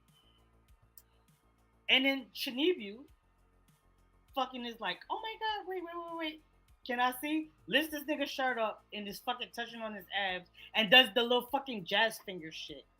You know the creepy fingers that the girls do in the anime? creepy fingers that be in anime Those. shit. Yeah, she does that shit. I was like, I'm fucking dead. All right, continue, Panda. So basically, he uses his healing power to boost himself to make him stronger consistently, right? She says, "All right, cool. You done made it past everybody else. Let's put you to a test." Mind you, we're only 3 episodes in, y'all. Okay, so she takes him, says, "Yo, remember all the training I had you do, all the learning? Cool. I need you to kill a grand grizzly. It's supposed to be like the highest level of grizzly bear that you could possibly attack and fight. It's right? white. Ancient, white fur, like all bad." Yeah. He says, "Huh?" Badass. She says, "Bye." Grabs him and chucks him from a mountaintop. What? Chucks him from a mountaintop. Threw the fuck out of this nigga. He's like, "Yeah, I'm not going down without a fight," and lands while healing himself to absorb the impact. How do you think about falling from 100 stories and landing without injury because upon impact, every cell in your body was being regenerated that quickly? That is what he did. What the? That's some Majin Buu shit right there. That's his power. That's his healing ability. So not only is she training him to heal himself consistently, but if you think about it, healing magic always takes a toll on the caster. So technically her training method, because her goal is to take him into battle with her to heal the teams that are out there fighting, is technically the best way to do it. Right? So he goes out there, tries to kill the grizzly. It don't go right. I'm not gonna spoil it. It just don't go right. He ends up fighting Orochimaru's snake. The giant anaconda. That. And gets bodied. It's not a good look. At all. It's not. It's not. So, yeah, this show is... This role's one for the books. This is going to be real good. And I can't wait to see him actually go ham. Because now he went from being this timid dude. He lives in a house full of jocks right now. And like convicts. And that she's the head of. Like, he now has an attitude of who? What's his name? Kuwabara. Oh, no. Yeah. He rivals Kuwabara's attitude right now. Not Kuwabara. It's that bad. It's that bad. So yeah, that's the wrong way to use healing magic. If you haven't watched it, catch up. You got 3 episodes. All right. So next, we got one of my favorites. I ain't gonna lie, because I like this type of shit. We got the strongest tanks, Labyrinth Raids, a tank with a rare 9,999 resistance skill, got kicked from the hero's party. First of all, you know, if the title long, the animation right. If the I just made that strong, up. The anime is strong. That's another T-shirt.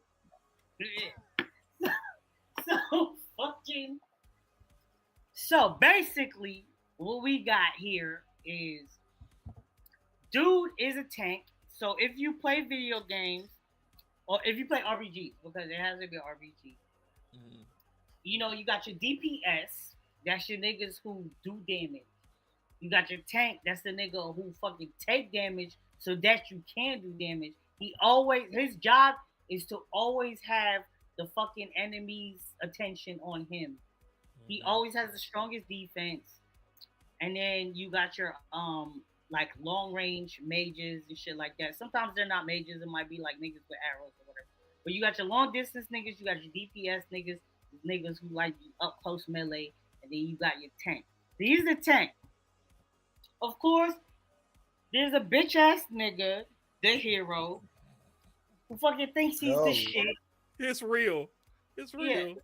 He thinks he's the shit. So he fucking they go on a thing. The nigga is losing his defense, and nobody knows why. It's because he has two skills that like they haven't figured out what it is yet. Yeah. The fucking bullshit ass hero kicks him out. He's like, "Oh, what the fuck? You ain't shit no more." Come to find out, Wait. But he replaces him with two chicks that are evasion tanks. Who are the new type of tank. Evasion tank. The tanks that what the hell is an evasion tank? Evasive. So instead of just like sitting there and taking damage, they also like dash to the side and slice whatever the fuck they want to say. Anyway, so he disappeared. Like he gets kicked out. He's like, "Fuck it, I'm going home." Also, he's a fuck. I forgot the word, but he's one of them niggas who's obsessed with his sister. Yeah. I forgot what they're called though. There's like a word for it, but he's one of them niggas that's obsessed with his sister type of nigga. Yeah. So he's like old boy in Gladiator. Yeah. So he's like, fuck it, I'm going home. So he's going home. He fucking comes across some motherfuckers, saves this little chick. She's a homunculi. He don't give a fuck because he's such a great guy. He don't see none of the bullshit. You know what I'm saying? Now, mind you, homunculi in this universe are like treated as slaves and shit. And it's illegal to make homunculi for battling. Like they're just made to be servants and shit. So she is the type of homunculi was experiment. She can do battle and shit. So she got magic and shit. He saves her. He don't know this shit though. He saves her, finds out she has fucking magic. One of the magics that she has is identify. There's literally only one other person in the universe who can do this, and she just died. Yep. So he's like, what the fuck?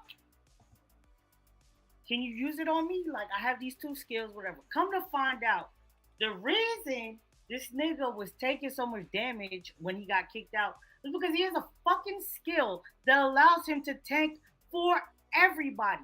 Meaning, I'm the tank. Somebody stabs Rod, and instead of Rod taking damage, I take his damage, even though Rod literally got stabbed and shit. Like, that is an OP skill. Yeah, OP is literally the best tank you build you can ever have. So he's like, "Oh, word, say that." So he goes back, fucking off with his sister, whatever. His sister feels bad because in her mind, she's fucking up his life because he's like OP as shit. And she's like, well, if he didn't have to take care of me because she has an uncurable disease, and that's the reason why he's adventuring this shit is because he's trying to find this like magic item that's basically like the Dragon Balls that'll grant you a wish, and he's gonna use his wish to save his sister, whatever. So she's like all depressed, like, oh well, he could have the best life because when we was in school, he was top of class. Everybody thought he was gonna be a knight. Instead, he became an adventurer so he could fucking find this shit for me. And then he's like, yo, shut the fuck up. I love you. You're my everything. Don't ever think like that. And then they make up and shit like that. Whatever. And that's where we at right now. Oh no, I lied. That's not where we at. You missed one thing. Yes. So the chick, the healer chick that was in, she's a priestess, you know, the saint, the typical saint character that was in the fucking thing is like the typical love interest chick who like oh, you don't know I love you, but bitch, I love you. Whatever, right? Yeah. So she comes to visit this nigga, finds out, tells him what happened. Basically, bullshit nigga. As soon as Mr. OP Tank gone, nigga struggling. They like, we told your ass. That They you wasn't figured it out. nothing. They figure it out on their own. Shorty's like, you know what? That's probably why old boy was taking damage, because this nigga fucking was taking all our hits and shit. So you didn't even know that every time you do your little special move, it take 1,000 damage from you. Now he gone. You gotta hold that 1,000 damage. Right. That makes This sense. nigga thinks about it real quick. He's like, damn, was I wrong? He's like, nah, I could never be wrong. Because he's the typical, I'm the best shit ever in the world because I'm the hero, nigga. Now hold up. Everybody remember, needs him. Now remember his skill that Voqab just told y'all he had, right? Where he pulls everybody's damage. There were 2 hidden skills. The other one allows him to take all that damage he didn't pull from everybody and put it into an attack. Because he didn't use it yet. That's why I ain't bring it up yet. He didn't use it yet. Oh, he used it. No, I mean in the story that I'm telling, because he doesn't use it. Okay. Yeah. So, all right, but since you brought it up, so the other skill, all the defense damage that he takes, he can turn into an attack, and all that shit builds up into one attack. So basically, say all of us got 5,000 hit points, right? And everybody lose 4,000. It's 4 of us. That's 16,000 gone. Now, the next attack that he do is 16,000 points of damage. Yep. Ooh, good lord, that's a lot of damage. Yeah. And he can stack it infinitely. Yeah. Oh, so he can have an affinity. He's like, what the fuck you doing here? She's like, oh, you don't want to see me? He's like, that's not what I meant. Right? A monster comes while they're talking. You're like, monster. He goes, fights the monster, try to help everybody. Uses his attack. So all the like knights and shit of the village, he's like, fuck that. Y'all attack this nigga. Don't worry about it. You're not gonna get damaged. I got this. Stacks all that shit up. He don't realize how serious it is yet. So he's like, I'm gonna try it. This nigga blow a fucking hole that goes down the whole fucking city. It was a Kamehameha wave blowing This through the city. Like Kamehameha wave right through the whole city and shit. Yeah. This nigga's like, damn, I can't use this every time. Or don't use all of it at one time. Break it up or something and shit. All I know Shit is this. Fucking mad. Remember, his resistance skill is 9,999, which means if he uses 9,998 damage that he takes, he can be on death's door and wipe something your ass out. Wipe your ass out. Like, that's all I'm waiting to see. That's all I'm waiting to see. Shit is crazy. All right. Next one. This is an oldie, but it's a goodie. So it didn't come out in January. It came out late November, early fucking December. Nah, like November. It came out in November. But I didn't talk about like the late fall shit, like when winter started. Shangri-La Frontier, nigga. Bro. Yeah. It was on the right. So there's actually a lot of shit because I just realized that I didn't go through the last wave. Yeah. Because we wasn't podcasting. Well, don't break them all down. Just give us the list from here. That's it. Don't break them all down. Just give us the list from here. Yeah. All right. Well, I'm gonna break down Shangri-La because that's cool. Yeah. I'm gonna break down the 3 that's left in the top joints that I just watched. The Shangri-La Frontier. Basically, this one I'm gonna wrap it quick because it's an older one. So basically, old boy plays trash games. That's all he plays. He wants to be the fucking best nigga, and he finds out all the fucking hidden shit to fucking be the best. Now, mind you, trash games means everything is fucked up. There's bugs over bugs over bugs, right? What the glitching fuck through you think walls, happens the whole nine. when this nigga plays a game that don't got no bugs?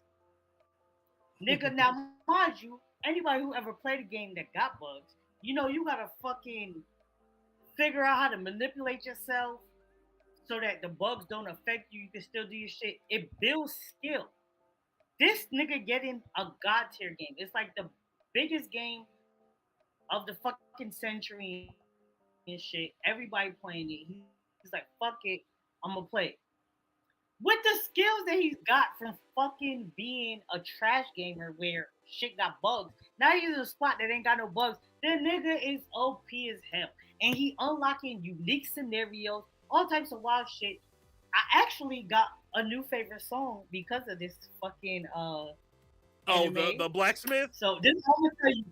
Yes, I'm gonna tell you. Episode 11. Yep. Go to episode 11, and the main nigga from his unique scenario, the big boss, is a big ass rabbit. Hold on. First and foremost, He's Boss Yakuza. Rabbit. Let Boss me Rabbit. show y'all. Yeah, let me Boss get a picture Rabbit. of this nigga. Get a picture Hold of up. this nigga. Where is it? He's a Yakuza nigga. He's a bruh. I want. Where is it? Go to episode 11. No, I was trying to figure out when he started. Oh no, where he started was like episode 4 or 5. Is when he meets that nigga. Yeah. Yeah, he 'Cause met him that's right the before nigga the when he mud. got shorty. Yeah, He met him right before the mud digger. Yeah. Takes him as his master type shit. There you go.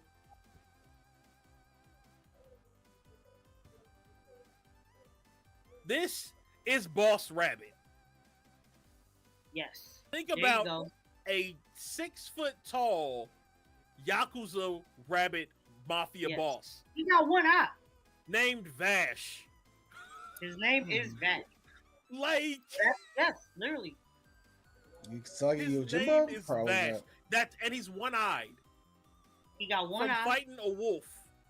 Man Yep. got a smoking pipe hanging out his mouth. Hold He's it. that nigga. And he And got all bitches. rabbits are his kids. Except for the ones that he fucked. Right. Because he got a couple, he got a little harem as well. Yeah, right. Yeah. 90% of the town is his kids. Yeah. Anyway. And the other 10% he fucked. Anyway, go ahead. That don't sound right, but go He's ahead. a rabbit. What it is. That's what it is. He that nigga. So, right. Where was I? I forgot. Unique scenarios. Yeah. so Episode he got a 11 new was your scenario. song. Right. So, okay. Sorry, I got a text. So fucking the nigga has unique scenarios and shit. There's 5 bosses in the world that are called unique bosses. Once they die, there's no respawn. There's no specific spot that they'll be like. They just pull up wherever the fuck. Except for the last one that he's meeting right now, which I'll get to. But and there's fucking guilds based on just meeting these 5 unique monsters. Everything else is like fucking. Oh, hold on. We got somebody. There's 11 unique monsters. Only 5 have been found. Oh yeah. That's what I meant. Hold on. We got somebody that want the link. Let me send them the link. Yeah, there's Somebody want 5 the that have link. been found. There are 11 unique monsters, and Yeah, the my one bad. that he happened to run across Night is a nightmare. Yeah. It's a big ass purple wolf, nigga. Yeah, So you know I love him. bruh, he's a problem. He's a problem. Here, I'll actually show you a piece of it. Go ahead. Here we go. Right here. I need y'all to look at this. That's that nigga right there.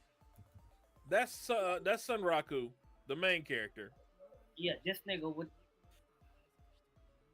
So he This don't is the actually have a wolf. bird head. It's a mask.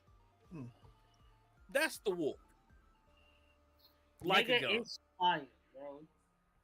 The Night Slayer. Yes. This nigga is phenomenal. And he does not use lightning. Because I swore I thought that was going to happen when I first saw him. I did too. I ain't gonna lie. The nigga name But was his ability is OP. He don't though. Yeah. So I ain't trying to get us like muted for playing too much. But yeah. Right. But yeah, that's that nigga. And fucking so we just gonna jump around. We gonna cause this is one of the other ones, but we're at episode 15 now. Basically, the biggest boss bitch from his trash games is a part of a PK group.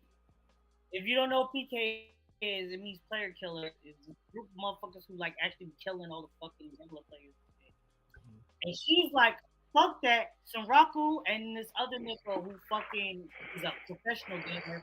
She's like, y'all motherfuckers come with me. We about to kill this nigga that my group just keep trying to exploit. They can't kill him, and they don't want to even try to kill him because you get XP from just meeting him and shit.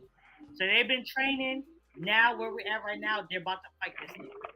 Well, they started fighting this nigga already. All right, we gonna leave from there. Back to this fucking new job. Banished from the Heroes Party season 2 is out. Oh, Banished, yes.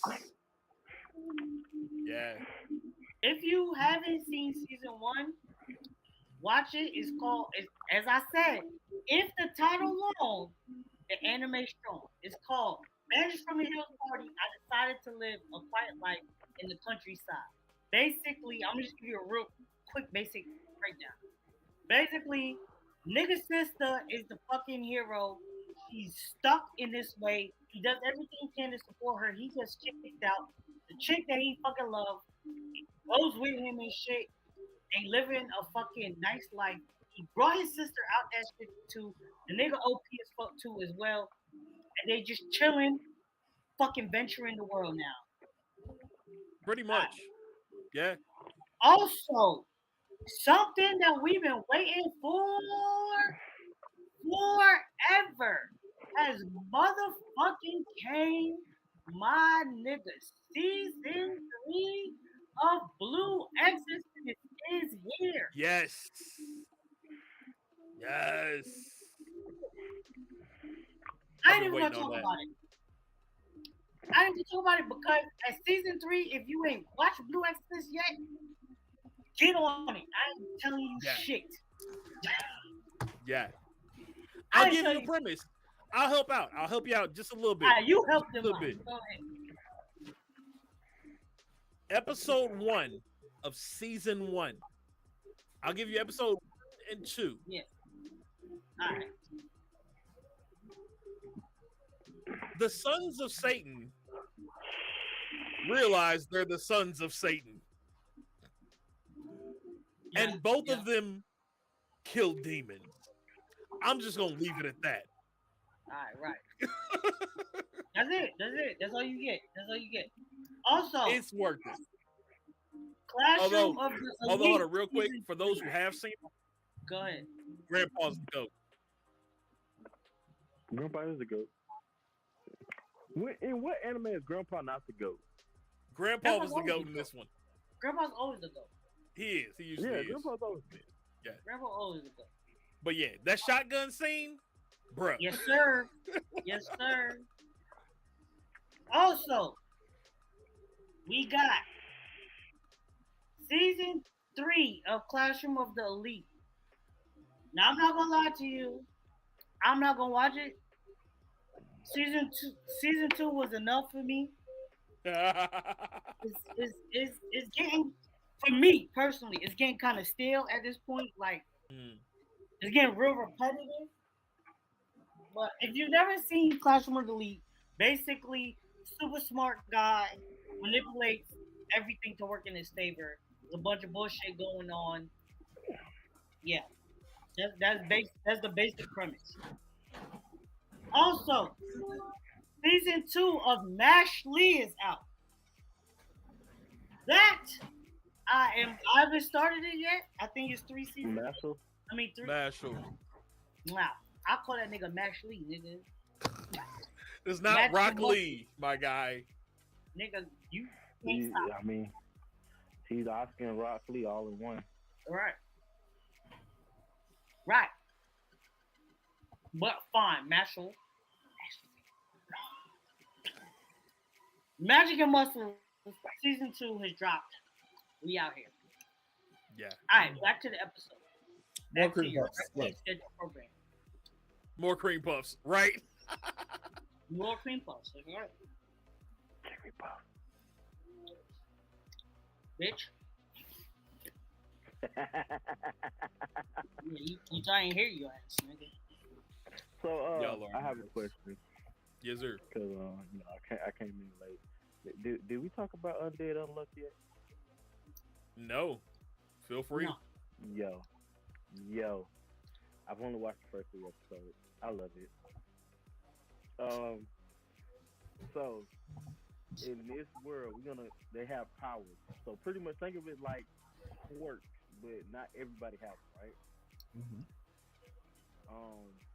As you know, there's one guy who has the power that he can't die, and his power is called Undead. And the girl has a power called Unluck. The girl power Hey, honey, is you want to sit you up in when bed? people physically touch her Want to sit you up in skin. bed? Think roll, but instead of like Everything stealing their you see. power, she gives them bad luck. But the luck is the level of unluck is measured on I think 2 or 3 things. One, the way that they touch her.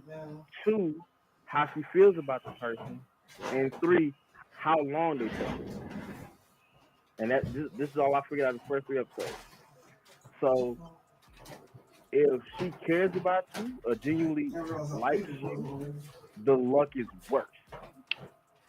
If she touches you, it's way worse than you touching her. And if there's any emotions behind her touch, it's catastrophic. Oh yeah, it's horrible. Horrible. She kissed this man on the cheek and a meteor hit the building. So, the premise, from what I'm understanding now, is the guy, the main character, he wants to die, but he can't. And he thinks the only way he can die is through her unluck.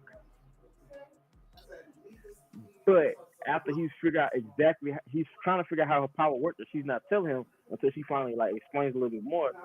So he figures out she has to care about him so much for the unluck to be able to do that. They don't know if it's gonna work, but they want to try it. So in the episode, he's like, so basically we got a bang. Yeah. Yeah. Basically. So he literally just said it. So she's like, no, I'm not gonna give it to you. He's like, nah, it won't work like that. So he's being a gentleman-ish. He's like, I don't want to take nothing from you. I'm not gonna take it from you. I'm gonna make you fall in love with me so you can kill me, baby. And I'm like, that in my head, I'm like, that's messed up. You want me to fall in love with you, and then you die, and now I'm alone. Damn right. Right. It's a good watch.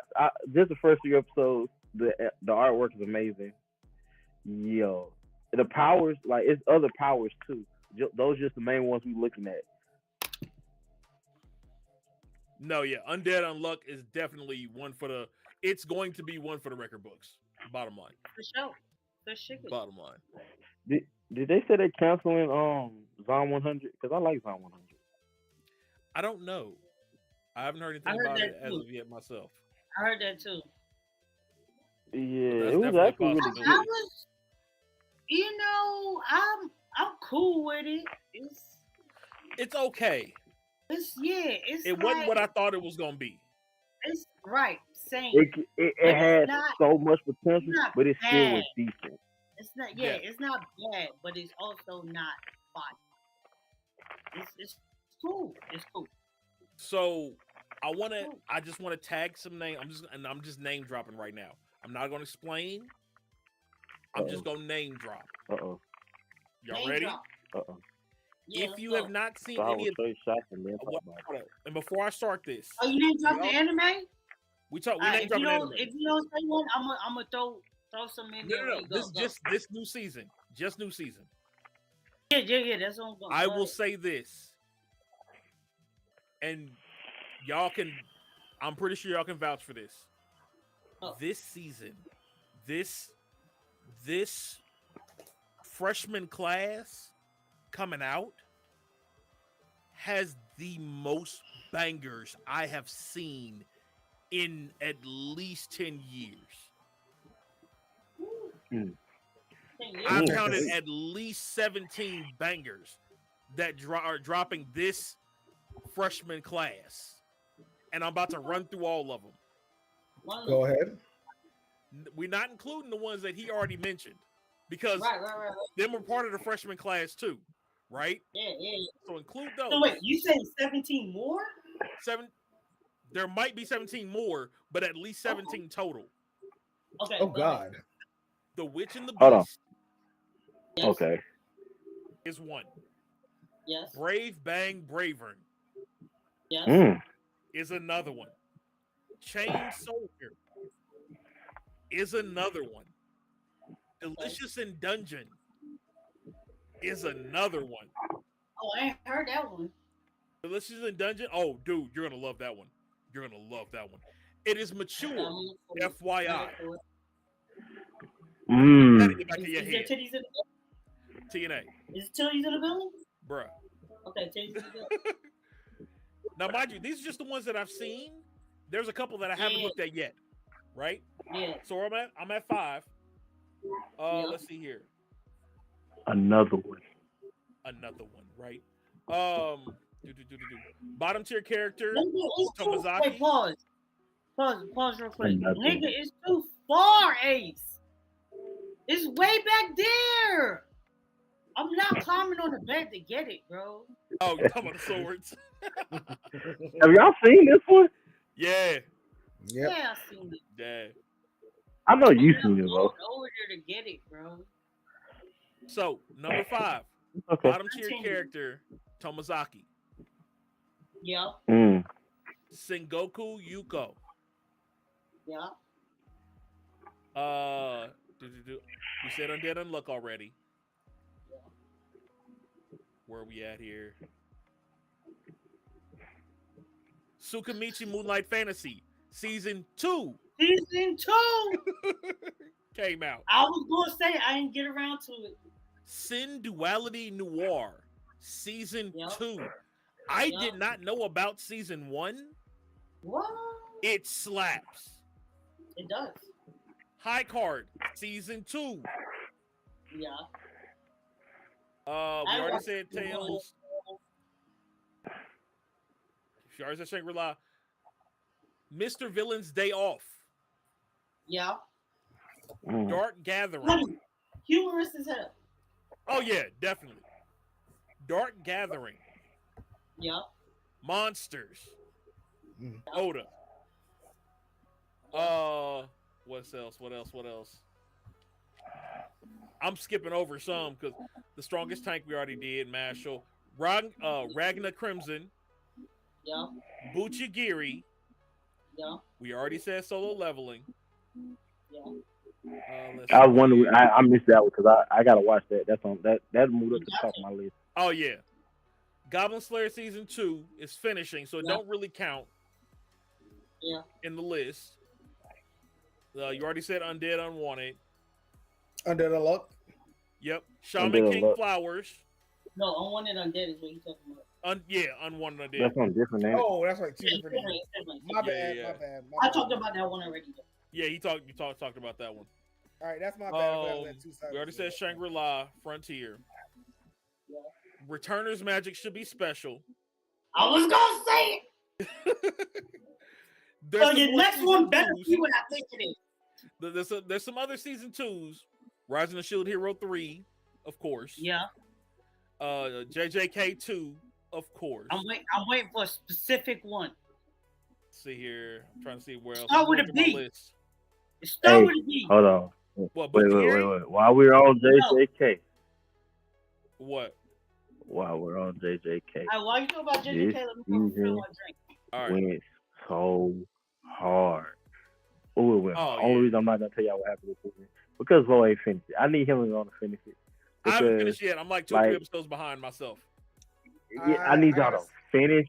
Listen, all I can say, because y'all already know this, but Sukuna is on motherfucker.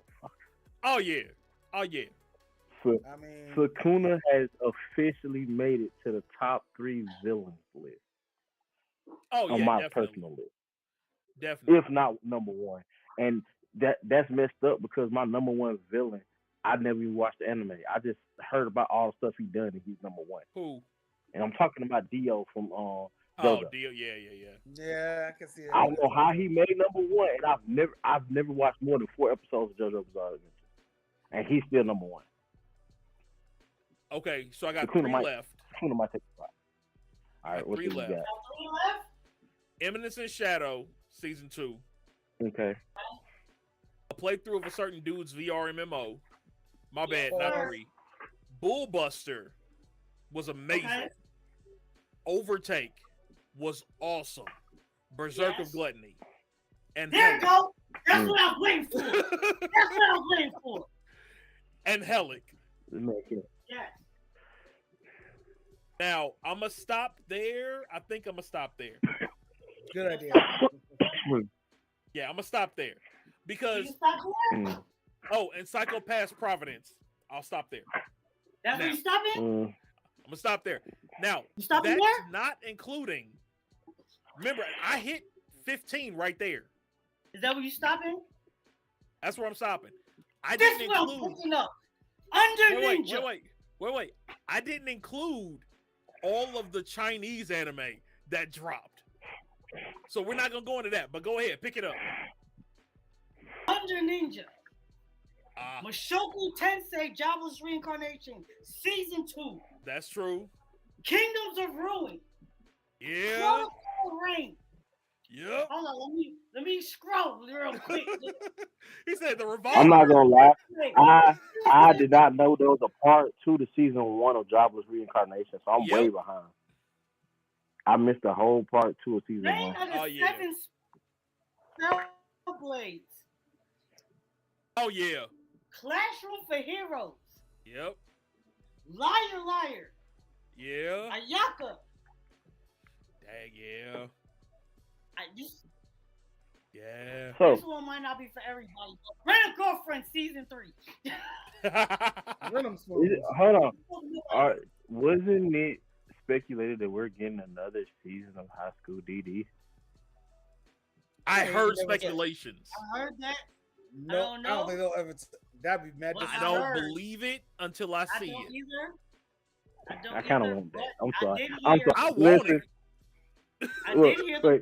rumors. Before y'all judge us out there, if Judge you haven't away. watched at least past, you gotta watch past season 2 to actually enjoy the lore and not just the fan service. This is Because the story and plot is Absolute actually good. Pandemonium. You can judge however you want. Hey, look, you see that one But, right there, DXD? That's not titties in the building. It's titties, ass, pussy. That's nudity in the Bruh. building, nigga. Bruh. Oh, And one more thing, Okay. we're gonna riot if we don't get our what's the anime? It just flashed. It's a season 2 to me. I know me and Cuban waiting on. What was the anime you put me on? The one that was on Netflix. It's only season 1. It's a brother and a sister that can't lose a video game. They lose at any game. No game, no life. We need our season 2. No game, no life. yeah, No Game No Life? Yeah. No game, no life. We need the season 2. And 3 and 4. It's And about 3 time. and 4, right. 1, 5, and 7. At least 5. At least 5, I'll be happy. Bruh, they go in.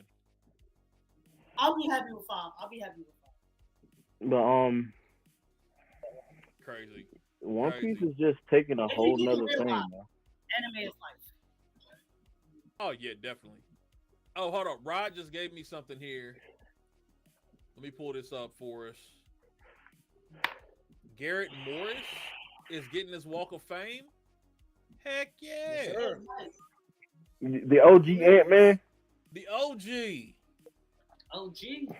Uncle Junior? Real quick. You talking about Uncle Junior? Uncle Junior. Yep. Stand the man for Martin. Ain't gonna pull it up. Yes, sir. Never mind. We're gonna pull it up over here then. That's why I keep me a second window. Boop. Right there. There's always one in the head. Honored with the 2,771st star on the Hollywood Walk of Fame. My guy. Tomorrow, no, on the 1st, Thursday, next Thursday at 11:30 a.m. It will be located at 6411 Hollywood Boulevard. That man has a lot of roles. Oh, Yes, bro. He Long overdue. He needed his flowers. Yes. Big fat. His flowers are beyond due. Big fat. Beyond due. But yeah. So I think for a break into the season, I think we've given y'all enough to chew on as far as anime goes right now. Mm-hmm. So let's switch gears. Let's do it. Gears. Rod, I feel let's not go too far into anything else right now. Okay. I want to hit Palworld, and I want to hit WWE. But you had made a comment earlier when we had our DBZ conversation that you wanted to wait for them to be on task for. You remember what that was? Oh yeah, it was. That's a whole episode idea. That's a whole. Well, go ahead and bring it up so they can start thinking about it at least. Okay. Me and Panda were talking about this earlier in the podcast. We're talking about like the issues with both Boruto and Dragon Ball Super in general. So I was telling Panda that both franchises are in the same predicament for different reasons. If it makes sense to you guys. Right. Hell no. Boruto's Genjutsu. It is. Maybe I'm just a Boruto Really? sympathizer. But Dragon Ball is a whole nother story. Maybe I'm just a Boruto sympathizer. I'll take it. But what I was saying is just like both franchises just seem like they don't know what the fuck they're doing right now. Both franchises. And they're big dogs and they don't know what they're doing. That's probably the best way to say it. I feel like between the four of us, we could probably come up with something epic for both franchises. Between the four of us. But that's a whole episode idea for another day. It is. I can get my artists to work right. Oh, I'm sorry.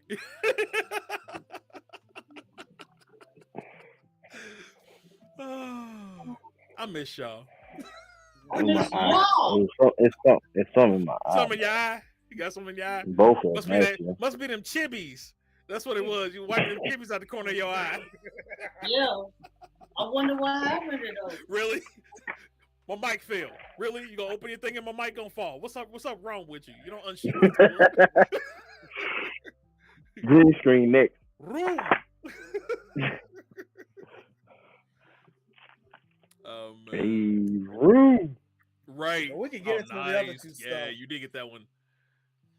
Nice. Well, we can go into either one of those, either the Power Pokemon. We can go to either one. So okay.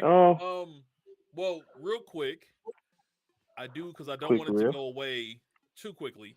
Gyarados did get dropped, for those who don't know, in Unite. So I'll give y'all a quick clip of that here while we're looking at stuff.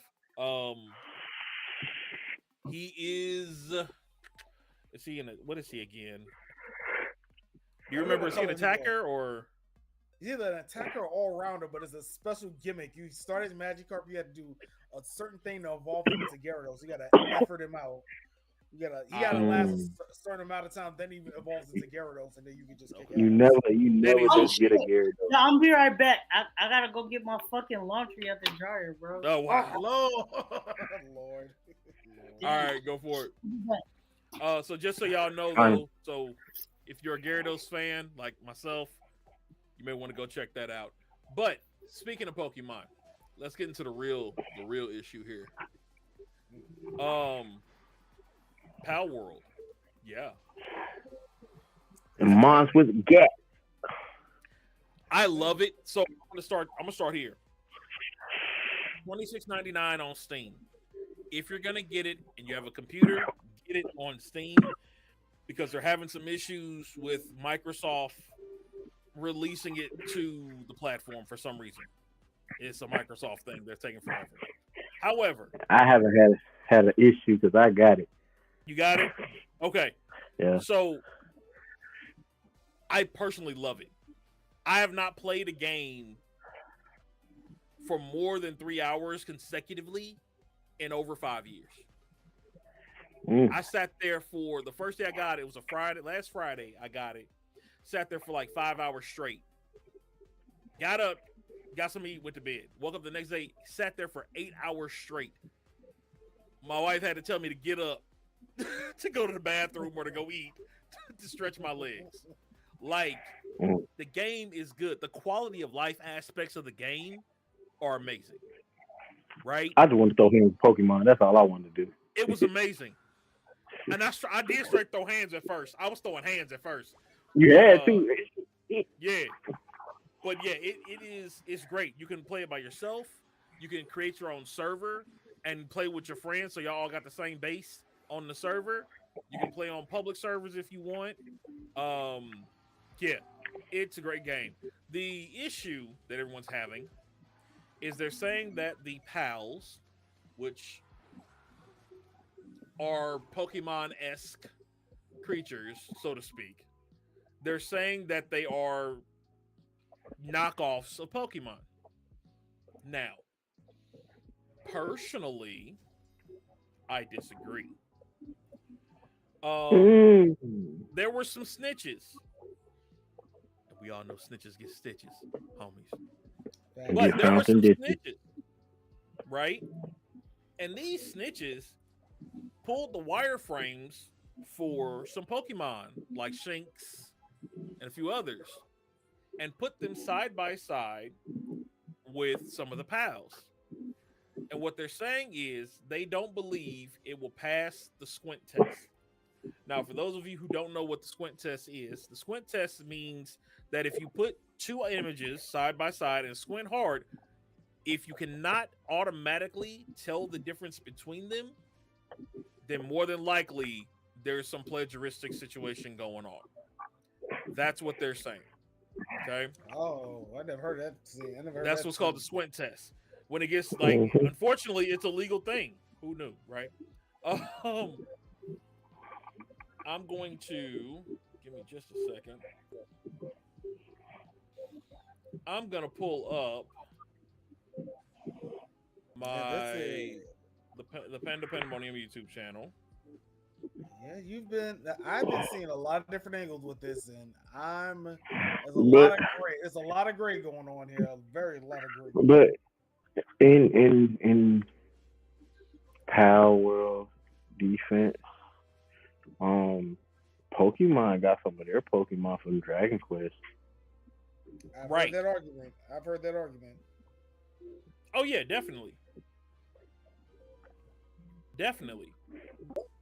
Like what I think some people have to realize though is it's not, even if, let me play devil's advocate, even if they are very closely resembling, right?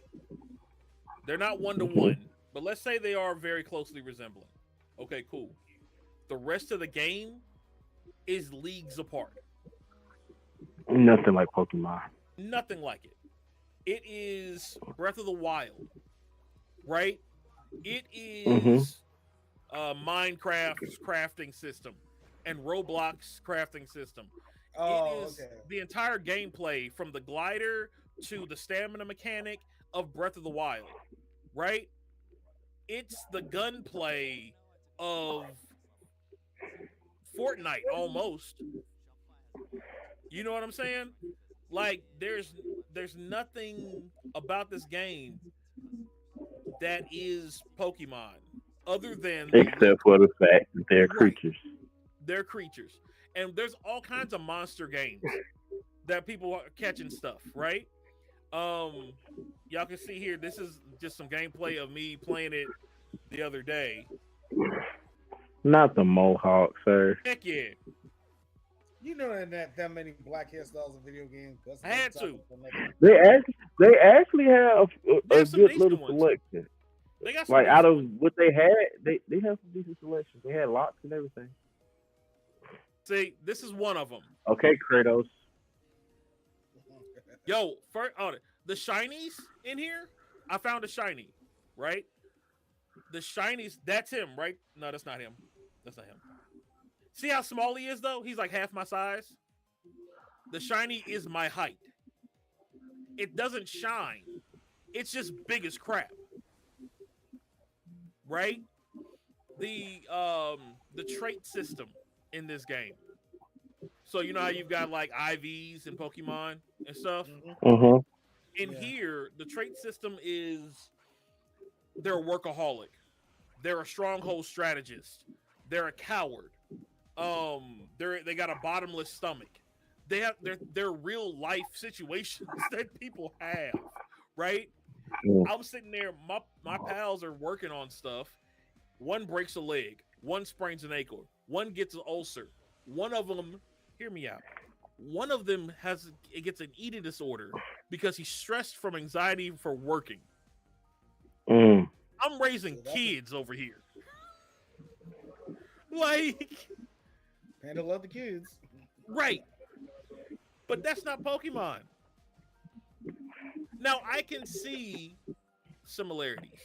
I can see they pull from this Pokemon or that Pokemon and merge them together. Cool. But, nah. Now, Nintendo did release a statement yesterday stating that due to people snitching and bringing them this stuff, first off, I want to know who was that butthurt that they sending stuff to Pokemon to say, yo, you gonna let them do this? But here's my thing. With that being said, might as well switch on people who've been making their own Pokemon games. That's the thing. They've been stopping them, but they didn't even attempt to come for Palworld until people start sending them stuff. Oh, that's probably why they butthurt. It's probably the creators of them other Right. Pokemon games.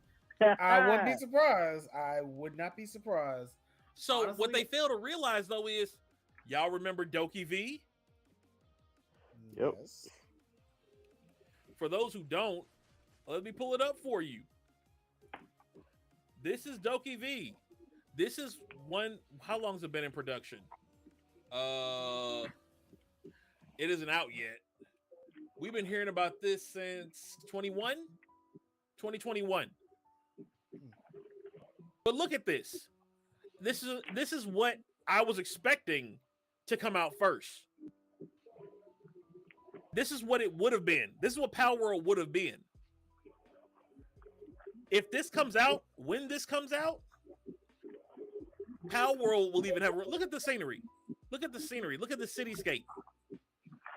And I'm still catching monsters. I'm still fighting with my monsters. You know what I'm saying? Like, I just did a Tony Hawk kickflip to catch air on an umbrella.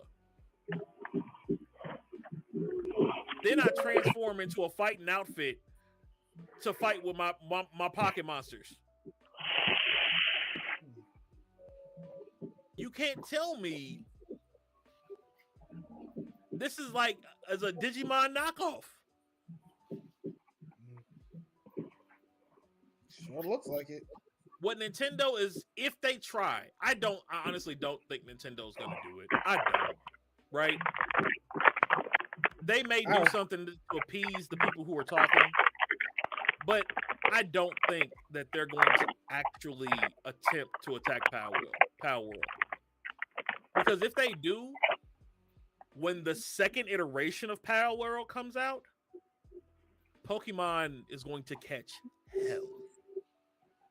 Mm-hmm. Because right now, this is early access, beta access right now. You know what I'm saying? We're still in early access stage right now. If this is what Doki V looked like in 2021, it is 2024 and we got Palworld. That means Doki V is most definitely possible. You get what I'm saying? Mm-hmm. Nintendo and Pokemon have been getting away with the same game since Game Boy until they gave us Arceus. Then they gave us that knockoff wannabe Scarlet and Violet. We were expecting Palworld. We got Scarlet and Violet. You get what I'm saying? Mm-hmm. And this was already being shown when Arceus came out. Before Arceus came out, this video dropped. Is that whole? It looks something like one, but clearly it's not. You know what I'm saying? You GTA and on Pokemon out here. So, think about it. The last game we had was what? We had Stadium. Remember Pokemon Stadium? Yep. Pokemon Stadium reminds me more of Palworld than any other Pokemon game that we've had since then.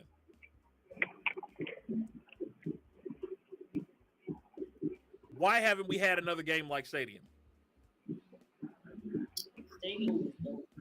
With that level of work. Do you want a real answer, or do you want a?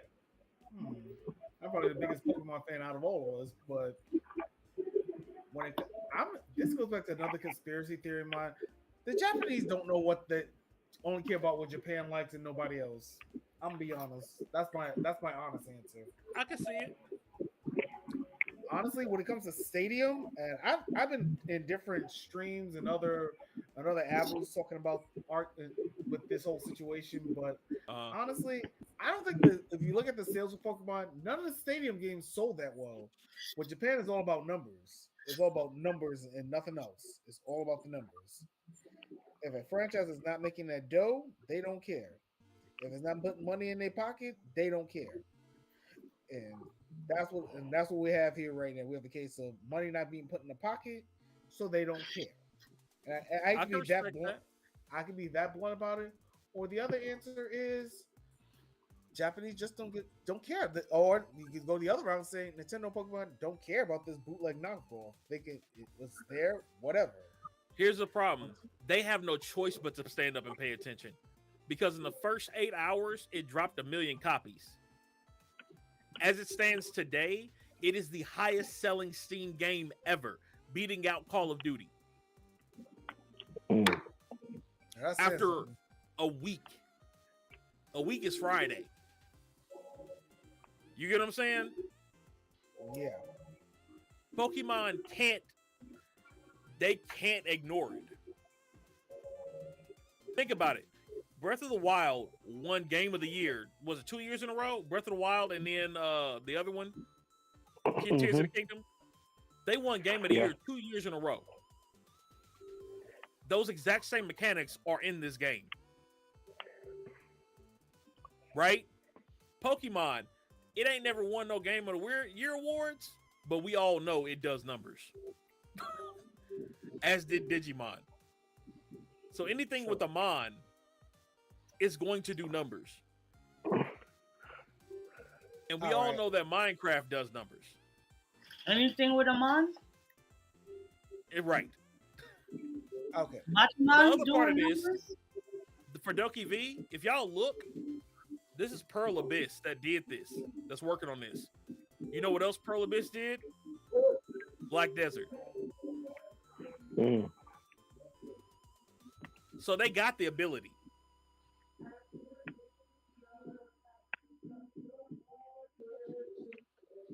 I don't know. That's just me. Is it just you? But I can think about it. I was in a stream earlier this morning when I was at work, and they were talking about this situation. And I brought this up, and someone else brought this up too. Sure, they're getting the numbers that Palworlds get, but I'll throw it to you like this. What if the people buying Palworld are just people who would never play Pokemon in the first place? Or people who bought the game just out of spite? I don't They're not. We all bought it. I didn't.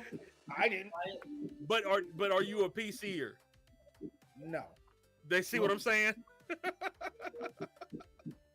I'm not saying that you would just cause, but I'm just saying most of us that bought it, like all the people I know that bought it, are avid Pokemon people. Like they're more hardcore Pokemon than you. That's that. That's true. You know what I mean? Because I mean, if nothing else, you want to see the competition. We've always wanted an open world Pokemon game. That's true. Why not give it a shot? It's $20. You know what I mean? Like it wasn't like it was a $60 game. Like, Who earns? All right, I think we are back. Sorry about that, y'all. Had a little bit of a computer glitch. I did good.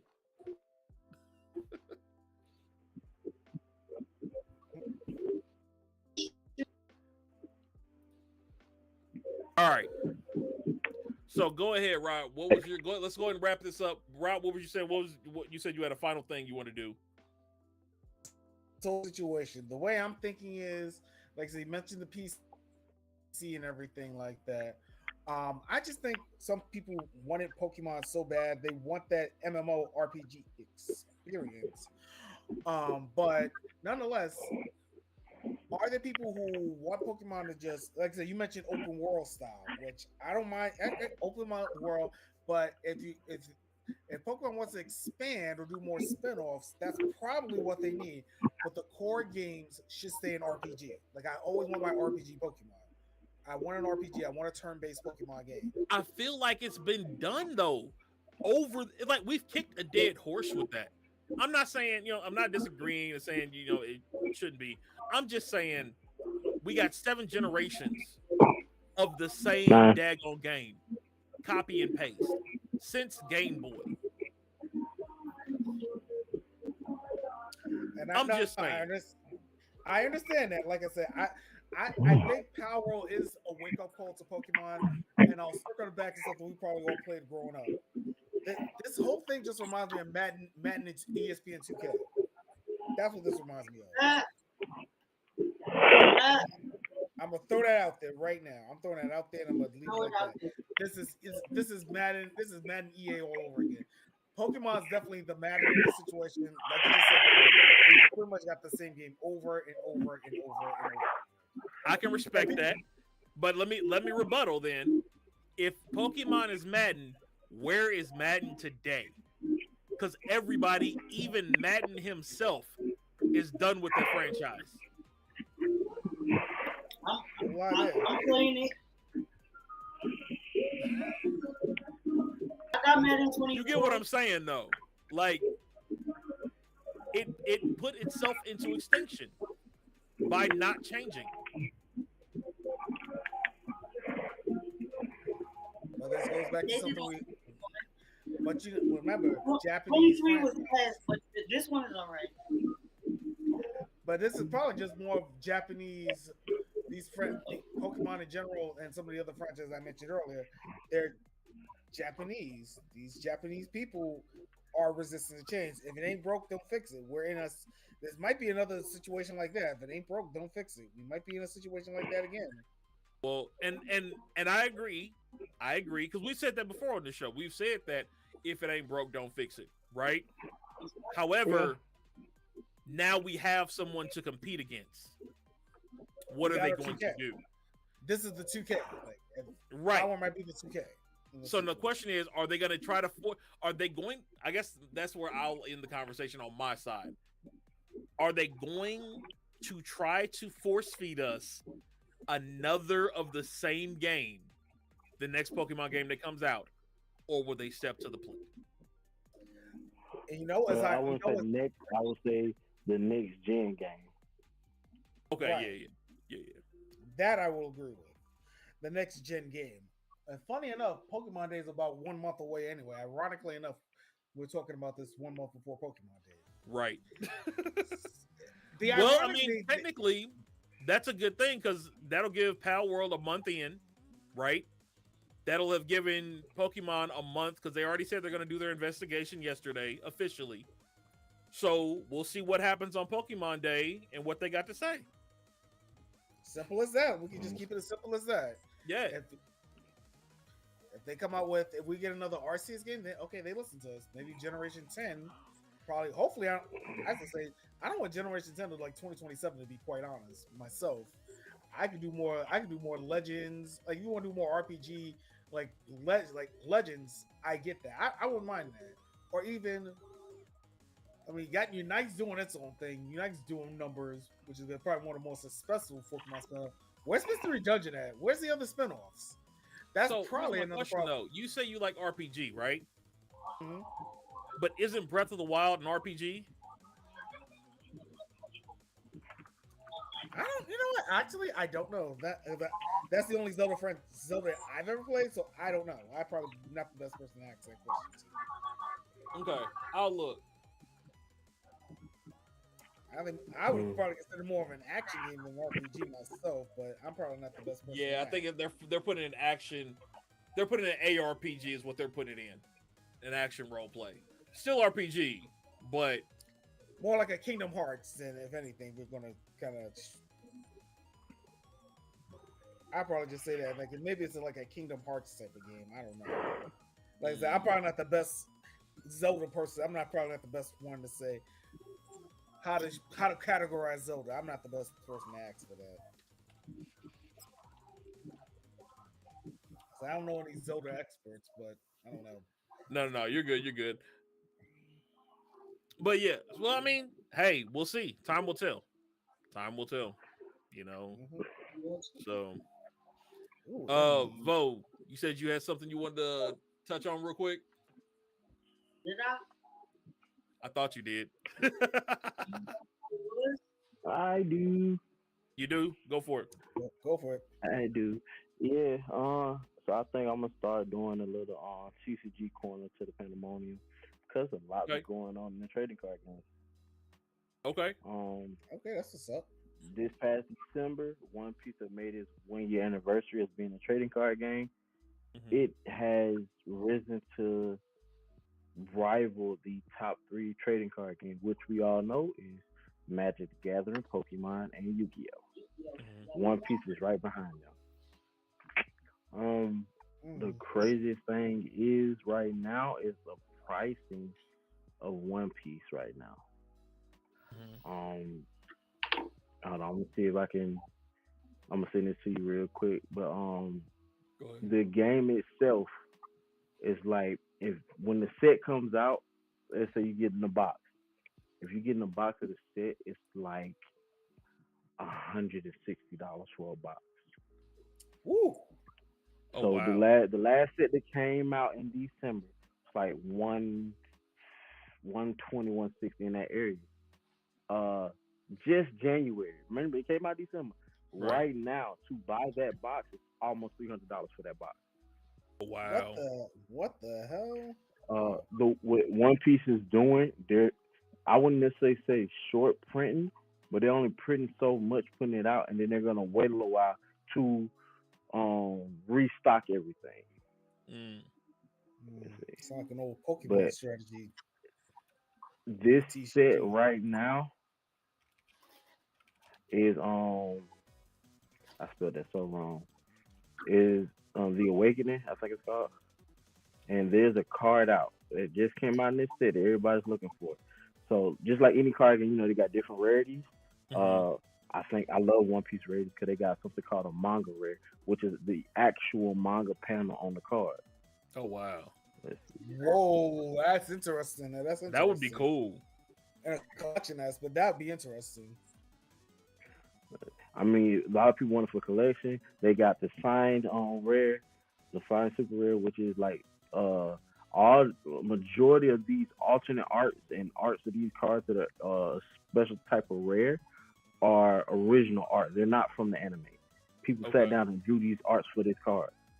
I'm trying to find this card. I'm gonna send it to you in 1 second. No, you good. Take your time. That's pretty cool. But, like I've been playing for a little while. I'm actually getting used to it. The game is not hard. The game is actually really fun compared to Yu-Gi-Oh. I still love Yu-Gi-Oh. Never stopped loving Yu-Gi-Oh. But One Piece is just refreshing. Yo, my card went up again. Okay. it's in the car. I was going to show you the card I actually got. That's So I cool. have the card here. One card I have, I own the lesser rarity of the card off for the Sinjar, if I can find it. But this right now is the most expensive card in One Piece. Can y'all guess how much this card is? Oh, it went down, but still. I'm gonna say $800. 800. Wait, I All can't right. see the card. I ain't posted it. It's okay. I'm gonna tell you what the card is. It's Fifth Gear Luffy. It is the most. It's manga red Fifth Gear Luffy. It's the most expensive card right now in One Piece, and it was a lot more than what it is now. But if you can either guess the most price or the price it is now, how much you think it is? I'm sticking with $8. I'm thinking, okay, 5th gear Luffy. I'm going 1,000. Yep. 1,000. Jesus. What you going, bro? I'm going Shut up. 750. Shut up. 750. Post it so they can see it. Look in the group chat. About to. Hold up. As soon as he said 5th gear Luffy, I knew that was gonna be high. No. Look at the group chat. No. I'm about to put it up here. I can't believe that. Wait. Hold on. Hold on. Jesus. Did you look it up yourself? Yeah, I That's just pulled it up. So- You know, I was gonna say something mad high, but I was like, nah. It's only It been has a year. went down. It's went down. $4 That grand. card came out. I can see It that. it I was can see it was that. 5 and I think the most expensive one was sold for 5.5. 5,500 55? for this Yeah, one card. it This rare. was That is a manga rare 111, alternate art. 19. It was 4,900.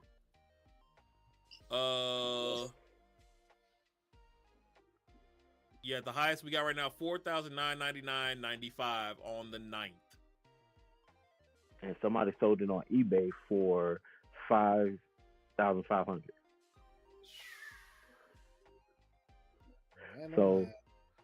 That's insane. Mind you, that is an alternate art. I have the other art of the card, and I think the other art is like $30.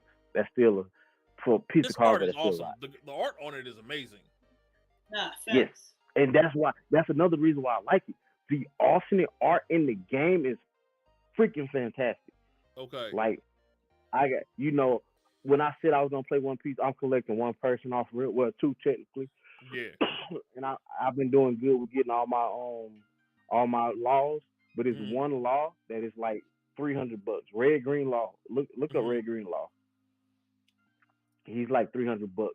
The alternate art. The regular art is like not even $1, I don't think. But the game price wise is taking off. I have I got a short story to tell y'all about this one card, because when the card first came out, it was like 2,000, right? A case, my bad. The box at the store that we was at cost $160. So if you got a case, it was $2,064 for a case, which is 12 boxes, right? Right. A guy came in and bought a case. Hey, He yo. bought a case and he bought 2 boxes before the case. So he's well over $2,000, right? Right. Come to find out, he used his mom's credit card, and she found out it came in and whooped his ass because he did not pull that. He did not pull that Luffy. If he'd have pulled that Luffy, maybe. He did not pull that Luffy. Yeah. This is the one you were Bro, talking about for we was 460? laughing so hard. That Red Green Romance Dawn? Yeah, the one on the very end. Yeah. That's the card I want, and it's how much now for? It was just $250 last month. 500 is the median list price. It was $490 on the 20th, $550 on the 11th. Yeah. The price of One Piece is, and then that card that was right next to it, his whole body, it's the same card, it's just different. It's the regular art. Wow. So if 30 anybody cents. wants to jump into One Piece, Look, 30 cents yeah, for exactly, the other red green one. exactly. That's So, crazy. if anybody That's the wants power to of jump that in One Piece, franchise. I will say do that. Jump in, because it is a fun game. It is so easy to jump in the game because they put out structured decks that are actually fun to play. because I jumped in with the 3 captain structure decks, which is the game has leader cards, which that law is a leader card. Mm-hmm. And the deck that I run is red purple law. Okay. The structure deck you find, it comes with 3 leader cards, so you can play 3 different ways. Then you got other structure deck, and then later on this year, it's another structure deck that comes with 3 leader cards. It's called the 3 Brothers. So you got Luffy, Sabo, and Ace structure deck. Right. They all come in the same structure deck. You can build a deck to tailor to the leader. But yeah, it's fun. Anybody want to play? Just look up the for who? For the law, the Awakening. It's a Zoro card, bro. Yeah. Alternate art. Hold up. Yeah, it's a person. It was 15 at one point. I haven't got all the laws yet. That is my goal to have one of each law, at least minimum. You said a Zoro. Let me see, Zoro. I think red Zoro is the leader card. It might be worth a pretty penny. Here it is right here. $6,000 for a Zoro. Nah, Yep. I ain't got that. What's it? I mean, I got a Zoro for you. It just ain't $6,000. The Treasure Cup Zoro. Supernova. Oh, so you did get it from me already? I got some Zoros on hold for you if you want them. I bet, yeah. I'm gonna see if I can find you alternate art. Though. I want to know why this is $8-9 The rarity. Which card is that? I can't see. The Luffy promotion card. Oh, it's a promo. It's a promo card. You don't pull that. You have to win that or go to a special event to get that. Yeah. $8,900. That's crazy. Like the game is ridiculous. Like either the card's gonna be very, very expensive or very, very cheap. It's rarely in between. It's a lot of Zoros that are up there though in price. Yeah. Zoro was considered a meta deck. Rush Zoro. Mm-hmm. Rush Zoro and who else was it? Right now, Sakazuki is the deck to beat. Ignale is the deck to beat, and Purple Luffy. Those are the top 3 decks. The deck that I run would consider rogue per usual. I'm a rogue player. Right.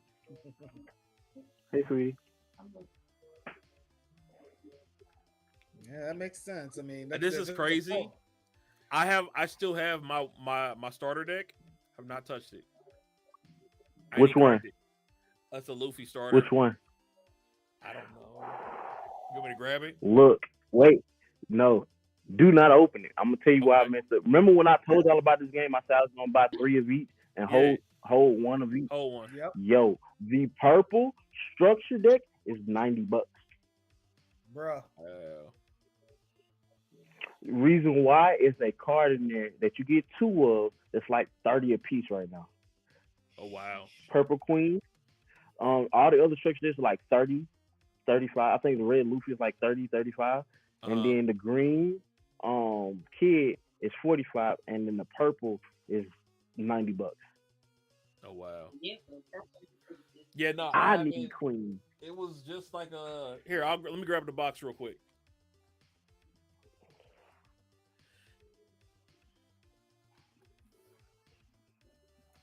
Oh, and Ace, just so you know, they have a structure deck coming out this summer. It's a Sanji Zoro structure deck.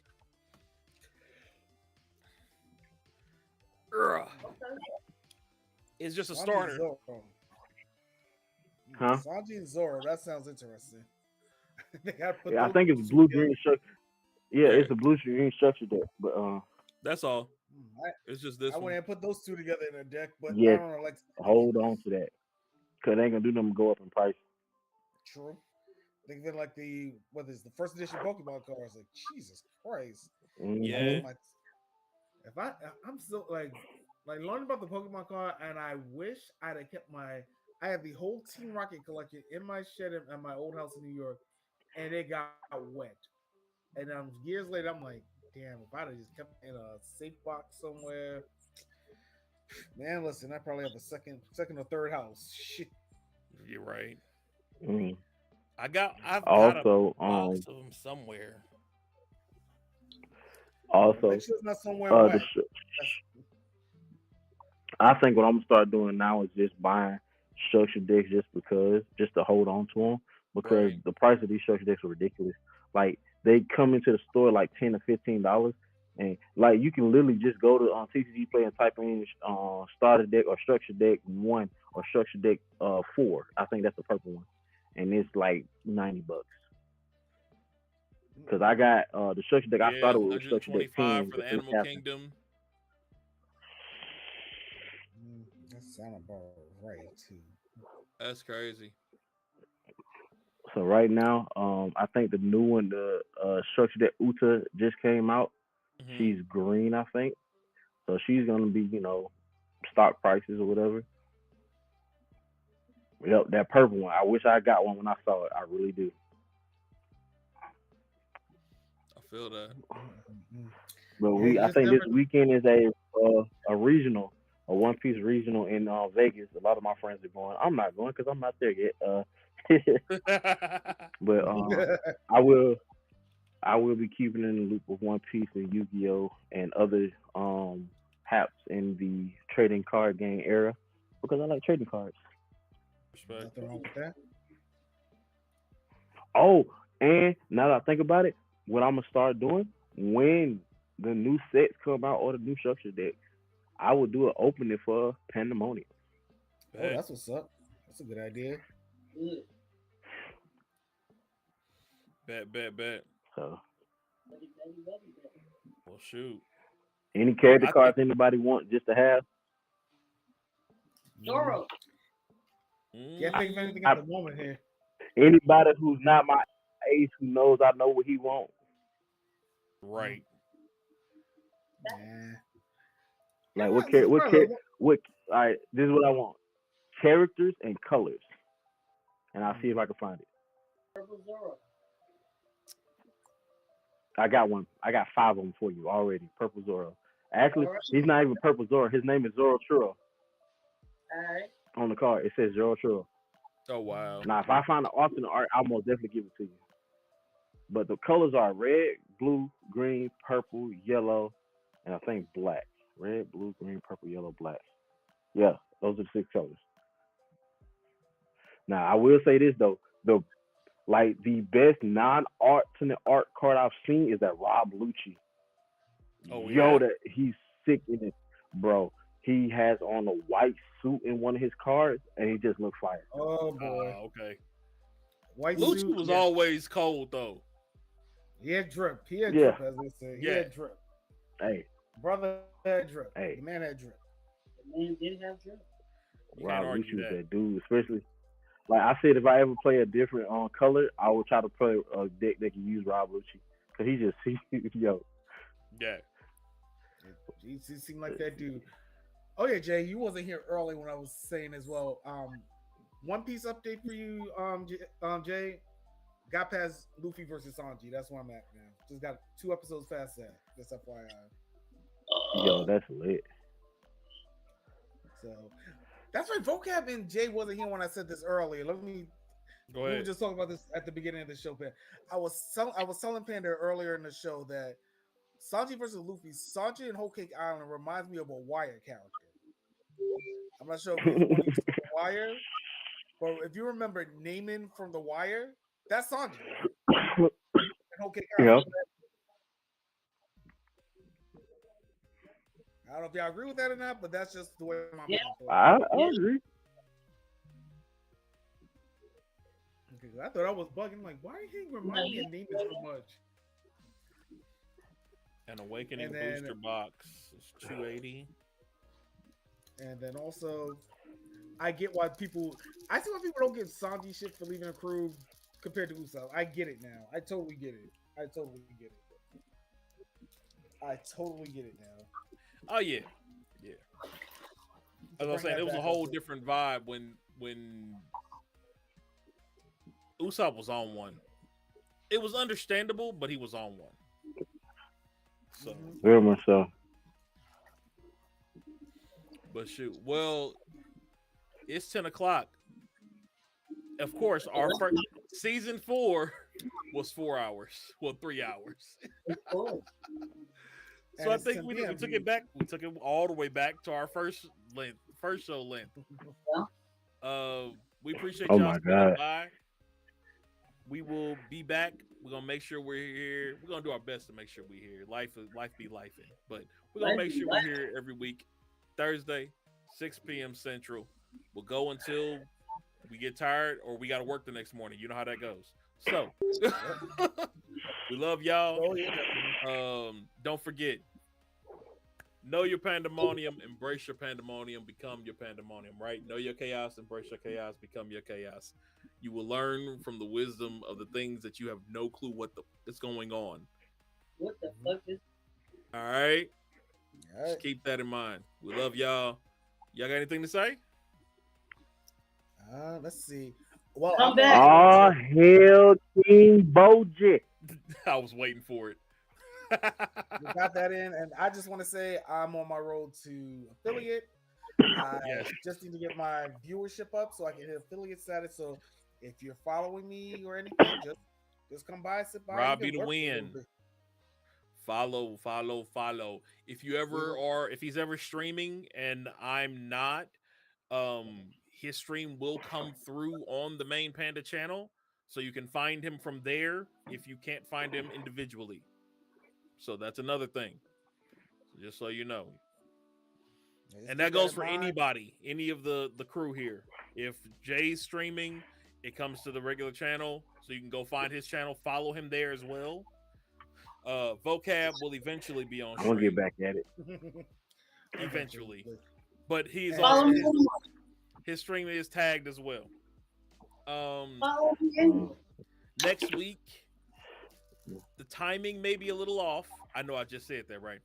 Timing may be a little off. But that's because it's my birthday weekend. So yeah, he getting old, y'all. I know, right? We all getting old. Don't mind me. Look, we OGs in this, and that's what I'm hey, here I'm for. I ain't here for the young buck stuff. So yeah. Oh yeah, I didn't mention I'm what game baby, I was. so I could do that. You are. Oh yeah, Panda. I didn't mention what game I'm gonna play tomorrow night. Oh yeah, what are you playing tomorrow? OG Classics, Sonic 3 Knuckles. We're doing the Sonic and Knuckles doubles. Hey, here we go. I've been doing Sonic and Knuckles. Yep. So Jay Voqab, I don't know if you noticed, but I've been doing threequels the whole month of January. So every game I played this month has been a threequel. So Sonic 3 Knuckles, Mega Man 3 I've done, Ace Attorney 3 I'm doing, and I just started Crash 3.